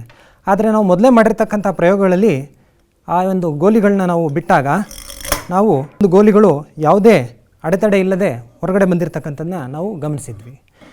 ಸೊ ಈ ಒಂದು ಪ್ರಯೋಗದಲ್ಲಿ ನೀವು ಈ ಫಲಿತಾಂಶಗಳನ್ನು ನೋಡಿದ್ದೀರಾ. ನೀವು ಗಮನಿಸಿರ್ತಕ್ಕಂತಹ ಅಂಶ ಏನು ಯೋಚನೆ ಮಾಡಿ. ಹೌದು, ನೀವು ಯೋಚನೆ ಮಾಡಿರ್ತಕ್ಕಂಥದ್ದು ಸರಿಯಾಗಿದೆ. ಇಲ್ಲಿ ನಾವು ತಗೊಂಡಿರ್ತಕ್ಕಂಥದ್ದು ಅಲ್ಯೂಮಿನಿಯಂ ಒಂದು ಲೋಹ ಆಗಿರ್ತಕ್ಕಂಥ ಕಾರಣದಿಂದ ಆಯಸ್ಕಾಂತವು ಆ ಲೋಹದೊಂದಿಗೆ ವರ್ತಿಸಿದಾಗ ಆಯಸ್ಕಾಂತದ ಗುಣದ ಕಾರಣದಿಂದ ಅದು ಆ ಲೋಹವನ್ನು ಆಕರ್ಷಣ ಗುಣದಿಂದ ಅದು ಹೆಚ್ಚು ಕಾಲ ತಗೊಳ್ತಾ ಇದೆ ಇನ್ನೊಂದು ತುದಿಯಲ್ಲಿ ಆಯಸ್ಕಾಂತ ಹೊರಗಡೆ ಬರಲಿಕ್ಕಾಗಿ. ಸೊ ಆದ್ದರಿಂದ ಇಲ್ಲಿ ನಾವು ಗಮನಿಸಬೇಕಾಗಿರ್ತಕ್ಕಂಥದ್ದು ವಿಚಾರ ಏನಂತಂದರೆ ಅಲ್ಯೂಮಿನಿಯಮ್ಮು ನಮಗೆ ಹೆಚ್ಚು ಕಾಂತೀಯ ಗುಣ ಹೊಂದಿಲ್ಲದ ಒಂದು ಲೋಹ ಆಗಿರುವುದು ಸಹ ಕೆಲವೊಮ್ಮೆ ನಾವು ಆಯಸ್ಕಾಂತ ಜೊತೆ ವರ್ತನೆ ಮಾಡಿದಾಗ ಅದು ಕಾಂತೀಯ ಗುಣವನ್ನು ತೋರಿಸುತ್ತೆ. ಹಾಗಾಗಿ ನಾವು ಇಲ್ಲಿ ಏನು ತೀರ್ಮಾನಿಸಬಹುದು ಯೋಚನೆ ಮಾಡಿ. ಅಲ್ಯೂಮಿನಿಯಂ ಅಲ್ಪ ಪ್ರಮಾಣದ ಕಾಂತೀಯ ಗುಣವನ್ನು ತೋರಿಸುತ್ತೆ. ವಿದ್ಯಾರ್ಥಿಗಳೇ ನೋಡಿದ್ರಲ್ಲ, ಈಗ ಈ ಆಯಸ್ಕಾಂತವನ್ನು ವಿದ್ಯುತ್ ಉತ್ಪಾದನೆ ಮಾಡುವ ಜನರೇಟರ್ ಮತ್ತು ಮೋಟರ್ಗಳಲ್ಲಿ ಬಳಸ್ತಾರೆ. ಅದೇ ರೀತಿ ನಾವು ಮನೆಯಲ್ಲಿ ಬಳಸ್ತಕ್ಕಂತಹ ಕೆಲವೊಂದು ಉಪಕರಣಗಳಲ್ಲೂ ಕೂಡ ಇದನ್ನು ಬಳಸ್ತಾರೆ. ಈಗ ಸ್ಪೀಕರ್ಗಳಾಗಿರಬಹುದು, ಹೆಡ್ಫೋನ್ಗಳಾಗಿರಬಹುದು, ಇವು ನಮ್ಮ ವಿದ್ಯಾರ್ಥಿಗಳು ಸಾಕಷ್ಟು ಮನೆಯಲ್ಲಿ ಅದನ್ನು ನೋಡಿದ್ದಾರೆ. ಬಹುಶಃ ಈ ಮ್ಯಾಗ್ನೆಟ್ಗಳ ವಿಶೇಷತೆ ಅಂತಂದರೆ ಇವುಗಳನ್ನು ಎಲೆಕ್ಟ್ರೋಮ್ಯಾಗ್ನೆಟ್ ಅಥವಾ ವಿದ್ಯುತ್ ಕಾಂತಗಳು ಅಂತ ಕರಿತೀವಿ ಅಲ್ವಾ ಸರ್? ಹೌದು. ಈಗ ಈ ಒಂದು ವಿದ್ಯುತ್ ಕಾಂತ ಹೇಗೆ ಕೆಲಸ ಮಾಡುತ್ತೆ? ಈ ನಮ್ಮ ಇಯರ್ಫೋನ್ ಅಥವಾ ಹೆಡ್ಫೋನ್ ಅಥವಾ ಸ್ಪೀಕರ್ಗಳು ಯಾವ ರೀತಿ ವಿದ್ಯುತ್ ಕಾಂತ ತತ್ವವನ್ನು ಅನುಸರಿಸಿ ಕಾರ್ಯನಿರ್ವಹಿಸ್ತವೆ? ಇದನ್ನು ನಾವು ಒಂದು ಚಟುವಟಿಕೆ ಮೂಲಕ ನೋಡೋಣ. ಖಂಡಿತ. ಈಗ ನಾವು ಮಾಡುತ್ತಿರುವ ಚಟುವಟಿಕೆಯಲ್ಲಿ ಬಳಸುವ ಸಾಮಗ್ರಿಯನ್ನು ನೀವು ನೋಡ್ತಾ ಇದ್ದೀರಿ. ಈಗ ಒಂದು ಪರೀಕ್ಷೆಯನ್ನು ಮಾಡೋಣ. ಏನದು ಪರೀಕ್ಷೆ? ಅಯಸ್ಕಾಂತವನ್ನು ಬಳಸಿ ಗುಂಡು ಸೂಜಿಯನ್ನು ಎತ್ತುವ ಪ್ರಯತ್ನವನ್ನು ಮಾಡೋಣ. ಈಗ ಪ್ರಥಮವಾಗಿ ಅಯಸ್ಕಾಂತವನ್ನು ಗುಂಡು ಸೂಜಿ ಹತ್ರ ತಗೊಂಡು ಹೋದಾಗ ಏನು ಗಮನಿಸಿದ್ರಿ? ಈಗ ನಾವು ಎರಡನೇ ಪ್ರಯತ್ನ ಮಾಡೋಣ. ಏನದು ಪ್ರಯತ್ನ ಅಂತಂದರೆ, ಮೊಳೆಯನ್ನು ಬಳಸಿ ಅದೇ ರೀತಿ ಗುಂಡು ಸೂಜಿಯನ್ನು ಎತ್ತಲು ಪ್ರಯತ್ನಿಸೋಣ. ಹಾಗಾದರೆ ಈಗ ಅದೇ ಮೊಳೆಯನ್ನು ನಾವು ಗುಂಡು ಸೂಜಿಗಳನ್ನು ಆಕರ್ಷಣೆ ಮಾಡುವಂತೆ ಮಾಡಲು ಸಾಧ್ಯವಿದೆಯೇ? ಯೋಚಿಸಿ. ಈಗ ಮೊಳೆಯನ್ನು ತೆಗೆದುಕೊಂಡು ನಾವು ತಾಮ್ರದ ತಂತಿಯನ್ನು ಅದರ ಮೇಲೆ ಸುತ್ತುತ್ತೇವೆ. ಪರೀಕ್ಷೆ ಮಾಡಲು ಸಿದ್ಧವಾಗಿರ್ತಕ್ಕಂತಹ ಒಂದು ವ್ಯವಸ್ಥೆ ಇದೆ. ಆ ಮೊಳೆಯನ್ನು ಹೀಗೆ ನಾವು ಸುತ್ತಿದ್ದೇವೆ. ನಾವು ತೆಗೆದುಕೊಂಡಿರ್ತಕ್ಕಂತಹ ಬ್ಯಾಟ್ರಿಯ 2 ಧ್ರುವಗಳನ್ನು ಈ ತಾಮ್ರದ ತಂತಿಯ 2 ಧ್ರುವಗಳಿಗೆ ಸಂಪರ್ಕಿಸೋಣ. ಈಗ ನಮ್ಮ ಒಂದು ಮಂಡಲ, ವಿದ್ಯುತ್ ಮಂಡಲ ಸಿದ್ಧವಾಗಿದೆ. ಸೊ ಈ ವಿದ್ಯುತ್ ಮಂಡಲದಲ್ಲಿ ಬ್ಯಾಟ್ರಿಯ ಧನಾಗ್ರ ತಾಮ್ರತಂತಿಯ ಒಂದು ತುದಿಗೆ, ಬ್ಯಾಟ್ರಿಯ ಋಣಾಗ್ರ ತಾಮ್ರತಂತಿಯ ಇನ್ನೊಂದು ತುದಿಗೆ ಸಂಪರ್ಕ ಹೊಂದಿದೆ. ಏನಾಗ್ತಾ ಇದೆ? ಗುಂಡು ಸೂಜಿ ಮೊಳೆಯನ್ನು ಆಕರ್ಷಣೆ ಆಗಿದೆ. ಆ ಒಂದು ಮೊಳೆಯು ಗುಂಡು ಸೂಜಿಯನ್ನು ಆಕರ್ಷಿಸಲು ಸಾಧ್ಯವಾಗ್ತಾ ಇದೆ. ಹೌದು, ನೀವು ಯೋಚನೆ ಮಾಡಿರೋದು ಸರಿಯಾಗಿದೆ. ನಾವು ಆ ತಾಮ್ರದ ತಂತಿಯಲ್ಲಿ ಪ್ರವಹಿಸಿದ ವಿದ್ಯುತ್ತು ಇದಕ್ಕೆ ಕಾರಣ. ತಾಮ್ರದ ತಂತಿಯಲ್ಲಿ ವಿದ್ಯುತ್ ಪ್ರವಹಿಸಿದಾಗ ಆ ತಂತಿಯ ಕೇಂದ್ರದಲ್ಲಿರ್ತಕ್ಕಂತಹ ಮೊಳೆಯಲ್ಲಿ ಕಾಂತಶಕ್ತಿಯು ಪ್ರೇರಿತವಾಗುತ್ತೆ. ವಿದ್ಯಾರ್ಥಿಗಳೇ, ನೀವು ಗಮನಿಸಿದ್ರಲ್ವಾ ಹೇಗೆ ವಿದ್ಯುತ್ ಪ್ರವಹಿಸಿದ ತಕ್ಷಣ ಆ ಒಂದು ಮೊಳೆಯು ಕಾಂತೀಯ ಗುಣವನ್ನು ಪಡ್ಕೊಂಡಿದೆ ಅಂತಕ್ಕಂಥದ್ದನ್ನ ನೋಡಿ. ಈ ತತ್ವದ ಮೇಲೇ ಅಲ್ಲಿ ನೀವು ಚಿತ್ರದಲ್ಲಿ ನೋಡ್ತಾ ಇರತಕ್ಕಂತಹ ಆ ಒಂದು ಮ್ಯಾಗ್ಲೆವ್ ಟ್ರೈನ್ ಆಗಿರಬಹುದು, ಕಾಂತೀಯ ಟ್ರೈನ್, ಸ್ಪೀಕರ್ ಆಗಿರಬಹುದು, ಹೆಡ್ಫೋನ್ ಆಗಿರಬಹುದು, ಅಥವಾ ವೈದ್ಯಕೀಯ ಕ್ಷೇತ್ರದಲ್ಲಿ ಬಳಸುವ MRI ಮಷಿನ್ಗಳಾಗಿರಬಹುದು, ಇದು ಎಲ್ಲ ವಿದ್ಯುತ್ ಕಾಂತತೆಯನ್ನು ಅನ್ವಯಿಸಿ ಕೆಲಸ ಮಾಡ್ತಕ್ಕಂಥದ್ದು. ವಿದ್ಯಾರ್ಥಿಗಳೇ, ಹಾಗಿದ್ರೆ ನಾವೀಗ ಬಣ್ಣ ಯಾವ ರೀತಿಯಾಗಿ ಉಂಟಾಗುತ್ತೆ ಅನ್ನೋದನ್ನು ನೋಡೋಣ. ಬಹುಶಃ ಮಕ್ಕಳಿಗೆ ಬಣ್ಣ ಅಂದರೆ ಬಹಳ ಆಸಕ್ತಿ. ಅದೊಂದು ರಾಸಾಯನಿಕ ಕ್ರಿಯೆ. ನಮ್ಮ ವಿದ್ಯಾರ್ಥಿಗಳು ಆ ರಾಸಾಯನಿಕ ಕ್ರಿಯೆಯನ್ನು ಅರ್ಥ ಮಾಡ್ಕೊಳ್ತಾರೆ. ಖಂಡಿತ ನೋಡೋಣ, ಬನ್ನಿ ಸರ್. ವಿದ್ಯಾರ್ಥಿಗಳ ಚಟುವಟಿಕೆ ಪ್ರಾರಂಭಿಸೋಣ. ಈ ಚಟುವಟಿಕೆಗೆ ನಾನು ತೆಗೆದುಕೊಂಡಿರುವಂತಹ ರಾಸಾಯನಿಕ ವಸ್ತು ಪೊಟ್ಯಾಷಿಯಂ ಅಯೋಡೈಡ್. ಪೊಟ್ಯಾಷಿಯಂ ಅಯೋಡೈಡ್ ಒಂದು ದ್ರವ ರೂಪದ ವಸ್ತು, ನೀರಿನ ರೀತಿ ಬಣ್ಣರಹಿತವಾಗಿರುತ್ತದೆ. ಅದನ್ನು ನಾನು ಈ ವಾಚ್ ಗ್ಲಾಸ್ನಲ್ಲಿ ಕೇವಲ 2-3 ತೊಟ್ಟು ತೆಗೆದುಕೊಂಡಿರುವುದನ್ನು ನೀವು ಗಮನಿಸಬಹುದು. ಈ ಪ್ರಯೋಗಕ್ಕೆ ನಾನು ಲೆಡ್ ನೈಟ್ರೇಟ್, ಸೀಸದ ನೈಟ್ರೇಟ್ ಲವಣವನ್ನು ತೆಗೆದುಕೊಳ್ಳುತ್ತಿದ್ದೇನೆ. ಸೀಸದ ನೈಟ್ರೇಟ್ ಬಿಳಿ ಬಣ್ಣದ ಹರಳು, ಲವಣ ಎಂದು ಕರೆಯುತ್ತೇವೆ. ಈ ಲವಣ ಹರಳಿನ ರೂಪದಲ್ಲಿದೆ. ಇದನ್ನು ಸ್ವಲ್ಪ ಭಾಗ ನಾನು ಈಗ ಪೊಟ್ಯಾಷಿಯಂ ಅಯೋಡೈಡ್ನೊಂದಿಗೆ ಬೆರೆಸುತ್ತೇನೆ. ನೀವು ಗಮನವಿಟ್ಟು ನಡೆಯುವಂತಹ ಬದಲಾವಣೆಯನ್ನು ವೀಕ್ಷಿಸಬೇಕು.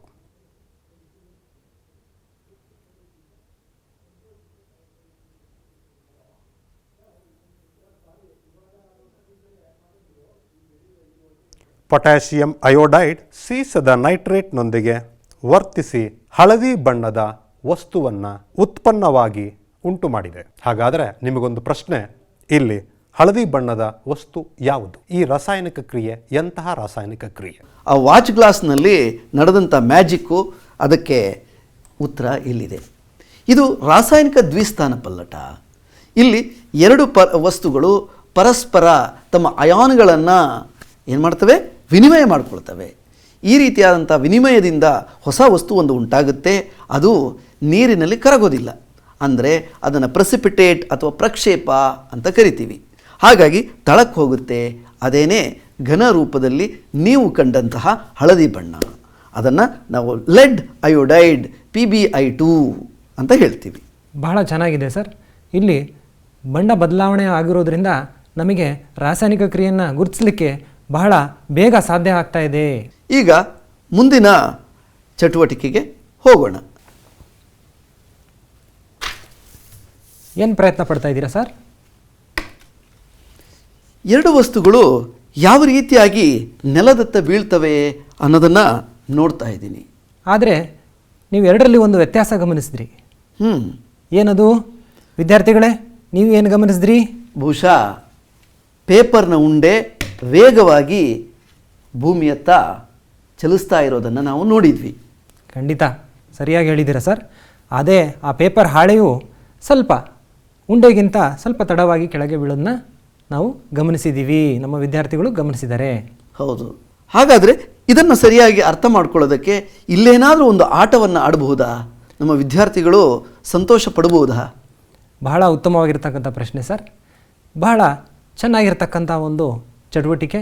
ವಿದ್ಯಾರ್ಥಿಗಳೇ, ನಾವು ಈಗಷ್ಟೇ ಹೇಳಿದ ಹಾಗೆ ಸರಳ ಒಂದು ಪೇಪರ್ ಮತ್ತು ಒಂದು ಕತ್ತರಿಯನ್ನು ಬಳಸುತ್ತಾ ಪೇಪರ್ ಹೆಲಿಕಾಪ್ಟರನ್ನು ಮಾಡುವ ವಿಧಾನವನ್ನು ಈಗ ನಾವು ಗಮನಿಸೋಣ. ಈಗ ನಾವಿಲ್ಲಿ ತಗೊಂಡಿರ್ತಕ್ಕಂಥದ್ದು ನೀವು ಗಮನಿಸಬಹುದು. ಒಂದು ಪೇಪರ್ನ ತಗೊಂಡಿದ್ದೀವಿ, ಒಂದು ಕತ್ತರಿಯನ್ನು ತಗೊಂಡಿದ್ದೀವಿ. ಈಗ ಅದನ್ನು ನಿರ್ದಿಷ್ಟ ಅಳತೆಯಲ್ಲಿ ಕತ್ತರಿಸಬೇಕು. 15 ಸೆಂಟಿಮೀಟರ್ ಉದ್ದ, 15 ಸೆಂಟಿಮೀಟರ್ ಉದ್ದ ಇರುವಂತೆ ಅದನ್ನು ಕತ್ತರಿಸಬೇಕು. ಜೊತೆಗೆ 4 ಸೆಂಟಿಮೀಟರ್ ಅಗಲ ಇರುವಂತೆ ಒಂದು ಆಯತವನ್ನು ಕತ್ತರಿಸ್ಕೋಬೇಕು. ನೋಡಿ, 15 ಸೆಂಟಿಮೀಟರ್ ಉದ್ದ, ಈ ಅಳತೆಯು 15 ಸೆಂಟಿಮೀಟರ್ ಇದೆ, ಅಗಲ 4 ಸೆಂಟಿಮೀಟರ್ ಇದೆ. ಈಗ ಅದರ ಅರ್ಧಕ್ಕಿಂತ ಕಡಿಮೆಯ ಭಾಗದಲ್ಲಿ ನಾವು ಕತ್ತರಿಸಬೇಕು. ಯಾವ ರೀತಿ ಅನ್ನೋದನ್ನು ನೋಡಿ. ಈಗ ಅರ್ಧಕ್ಕಿಂತ ಕಡಿಮೆ ಭಾಗದಲ್ಲಿ ಈ ರೀತಿಯಾಗಿ ನೀವು ಕತ್ತರಿಯನ್ನು ಬಳಸಿ ಅದನ್ನು ಚಿಕ್ಕದಾಗಿ ಕಟ್ ಮಾಡಬೇಕಾಗತ್ತೆ. ಅದೇ ರೀತಿ ಅದರ ವಿರುದ್ಧ ದಿಕ್ಕಲ್ಲೂ ಕೂಡ ಕತ್ತರಿಸಬೇಕು.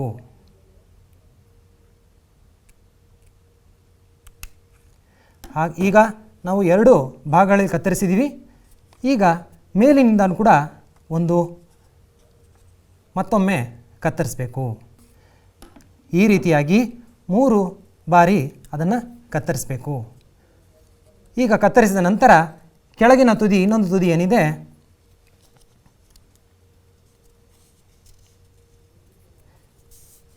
ಈಗ ಮಡಿಚಿದ ನಂತರ ಅದರ ಕೊನೆಯ ತುದಿಯನ್ನು ಮತ್ತೊಮ್ಮೆ ಮಡಚಬೇಕು. ಮೇಲೆ ನೀವು ಕತ್ತರಿಸಿದ ಭಾಗವನ್ನು 2 ಬೇರೆ ಬೇರೆ ದಿಕ್ಕುಗಳಲ್ಲಿ ಅದನ್ನು ಬಾಗಿಸಿ. ಸೊ ಈಗ ನೀವು ಗಮನಿಸಿರೋ ಹಾಗೆ ಮೊದಲೇ ನಾವು 15 4 ಸೆಂಟಿಮೀಟರ್ ತಗೊಂಡು ಅದನ್ನು 3 ಬಾರಿ ಕತ್ತರಿಸಿ ಮತ್ತು ಕೆಳಗಿನ ತುದಿಯನ್ನು ಮಡಚಿ ಈ ರೀತಿಯಾಗಿ ಸಿದ್ಧಪಡಿಸಿದ್ದೀವಿ. ಈಗ ಅದನ್ನು ನೋಡೋಣ.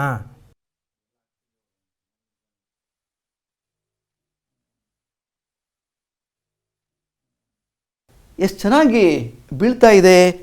ಯಾಕೆ ಈ ರೀತಿಯಾಗಿ ವೃತ್ತಾಕಾರವಾಗಿ ತಿರುಗ್ತಾ ಇದೆ?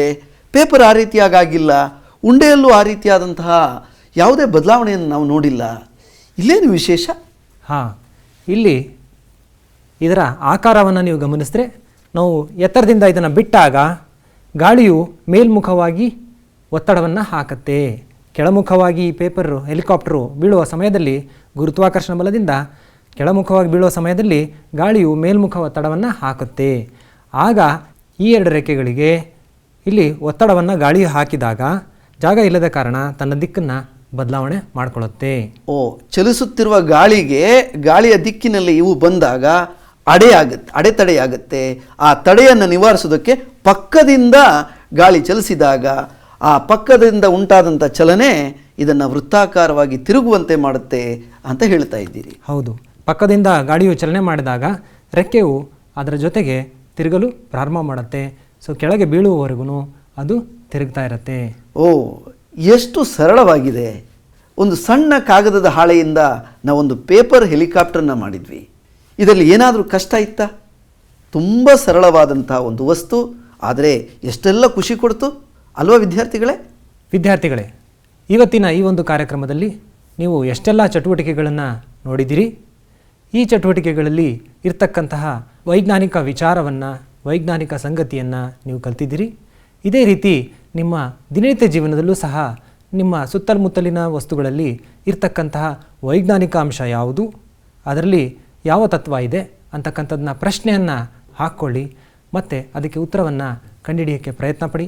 ಇಂತಹ ಸರಳ ವೈಜ್ಞಾನಿಕ ಮಾದರಿಗಳನ್ನು ತಯಾರಿಸಲಿಕ್ಕೂ ಸಹ ಪ್ರಯತ್ನಪಟ್ಟು ವೈಜ್ಞಾನಿಕ ಮನೋಭಾವವನ್ನು ರೂಪಿಸ್ಕೊಳ್ತೀರಾ ಅಂತ ಆಶಿಸ್ತಾ, ಹೊಸ ಹೊಸ ಸಂಗತಿಗಳನ್ನು ಪ್ರಪಂಚಕ್ಕೆ ಕೊಡುಗೆಯಾಗಿ ನೀಡಲಿ ಅಂತ ಹಾರೈಸ್ತಾ, ನಿಮ್ಮೆಲ್ಲರಿಗೂ ಕೂಡ ಈ ತರಗತಿ ಸಾಕಷ್ಟು ಸಂತೋಷವನ್ನು ತಂದಿದೆ, ನಿಮ್ಮ ದೃಷ್ಟಿಕೋನವನ್ನು ಬದಲಾಯಿಸ್ತಾ ಇದೆ ಅಂತ ಹಾರೈಸ್ತಾ ನಿಮ್ಮೆಲ್ಲರಿಗೂ ಕೂಡ ಧನ್ಯವಾದಗಳು. ಅನುದಿನ ಅನುಕ್ಷಣ ಮನೆಯಲ್ಲೂ ಕಲಿಯೋಣ, ಕಲಿಕೆಯ ಹೊಸ ಹಾದಿಯಲಿ ಜೊತೆಗೂಡಿ ಹೆಜ್ಜೆಯ ಹಾಕೋಣ, ಸಂತಸದಿ ಕಲಿಯೋಣ, ನಮ್ಮ ಹೆಮ್ಮೆಯ ಈ